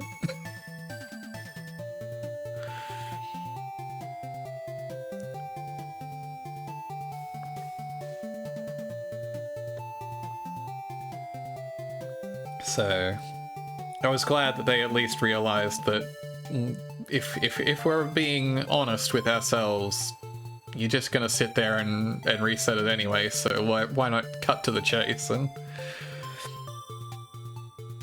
honestly, and I forget if later games did this, they should pretty much just give it to you directly, because actually fighting the legendary is, you know, especially if it's going to just respawn and make you do the fight over and over until you catch it. Like, at what point are you know, just, like I said, cutting out the middleman? I don't know. They sure have been making Pokemon games for a long dang time. You think Swish gave you Eternatus? It's been a minute. The game is like 7 years old. Do you ever think about that? They keep doing it. They did that in Scarlet and Violet. Yeah, I figured they must have by now, honestly. Like, Badink. I like how every now and then a slime will just wander into me in the game here and get, yeah, you try not to think. Understandable. Hey, is that for reminding you of the passage of time? That's fair. I deserve that. All right, it's late. I was a slime. Yeah, true. What if I should see if I can add an actual, like a Dragon Quest slime to my throwables. The way it works out in Scarlet Violet was better. People really wanna dunk on Scarlet and Violet. You really enjoyed it. Yeah, it seems like it's been very divisive in a way that a lot of the early games, I mean, since X and Y, I feel like there's been a split of the, you know, of the camps of like, oh, these games are just garbage looking crap that's rushed out the door for babies, and people who are like, oh, these games are still the greatest thing ever. Oop, I clicked out of the window and it stopped my music. Whoops. Let me make sure that music's back on. You just like playing with funny animals? Exactly. I think I haven't played Scarlet and Violet, and I probably won't. I think I've done with that phase. You never finished Moon, the franchise, last year? I think Sun and Moon were really good, honestly. Can I do this? Yeah. Sun and Moon, I think, was the last time I was like really excited about a Pokemon game. It was very, like, the plot in Sun and Moon has its problems as well, but I think it's the closest they come to telling an interesting story after Black and White. Don't know the circumstances of how you ended up not getting any of the Gen 5 games. That's a shame. That's a rough one to miss. I haven't actually played Black and White base because I did not have a DS. So I kind of skipped over that generation until I got my 3DS. And when I got my 3DS, that was when Black and White 2 were coming out. So I picked up White 2. A lot of people just kind of burned out on Pokemon during Gen 5. Yeah, I had some time off from the series at least. Which is why coming back to the franchise with White 2 was such a really great experience for me. I really had a good time doing that. It was a very cozy game to just sink into in that way. I really liked that. Excuse me. while I'm at my end card, while I remember, if you would like to follow me in various places. Oops. I need to put on some outro music here. Instead of constantly having Fairune stop its music when I click out of it. And Leah's got me backed up on the Discord command. If you would like to for sure know when I'm streaming, you can get pinged if you have that role in the Discord. Or if you can just, you can just wander in and check that manually if you like. Up to you. Or don't. Truly, there are many possibilities. As much as I would love to sit here and just chat about Pokemon, I do probably have to get on my way before too long and before you all fall asleep on me. So as mentioned, you can follow me those various places. Let's see who's streaming at the moment that we can drop you all off with, say hello to.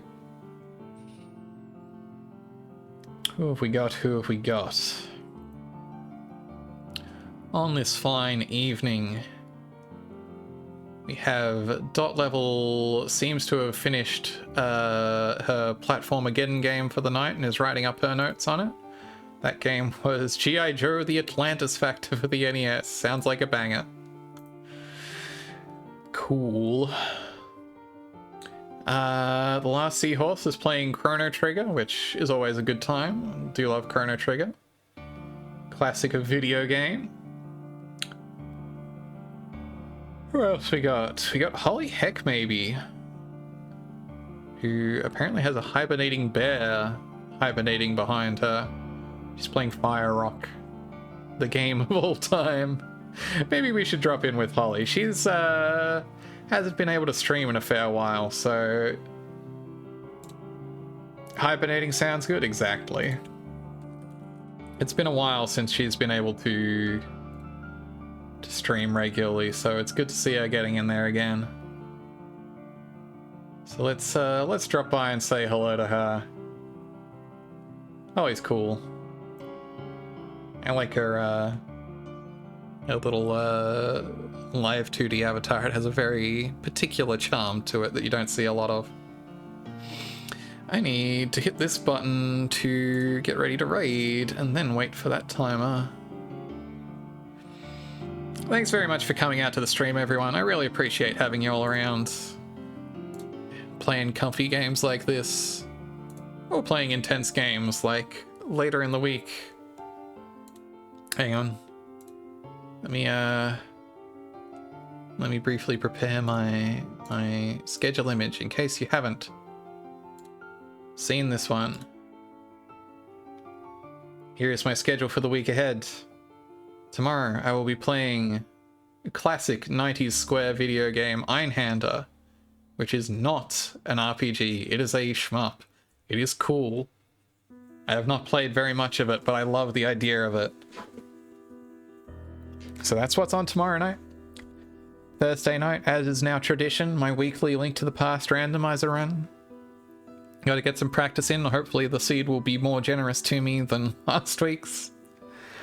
And since I keep dropping the Saturday stream, I've actually penciled this one in for Sunday, and that's still a wild card. That's whatever I feel like when Sunday finally rolls around. We'll see how the week develops.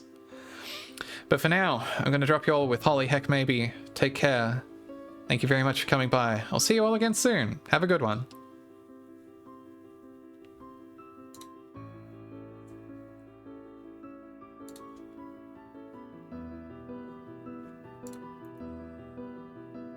The top.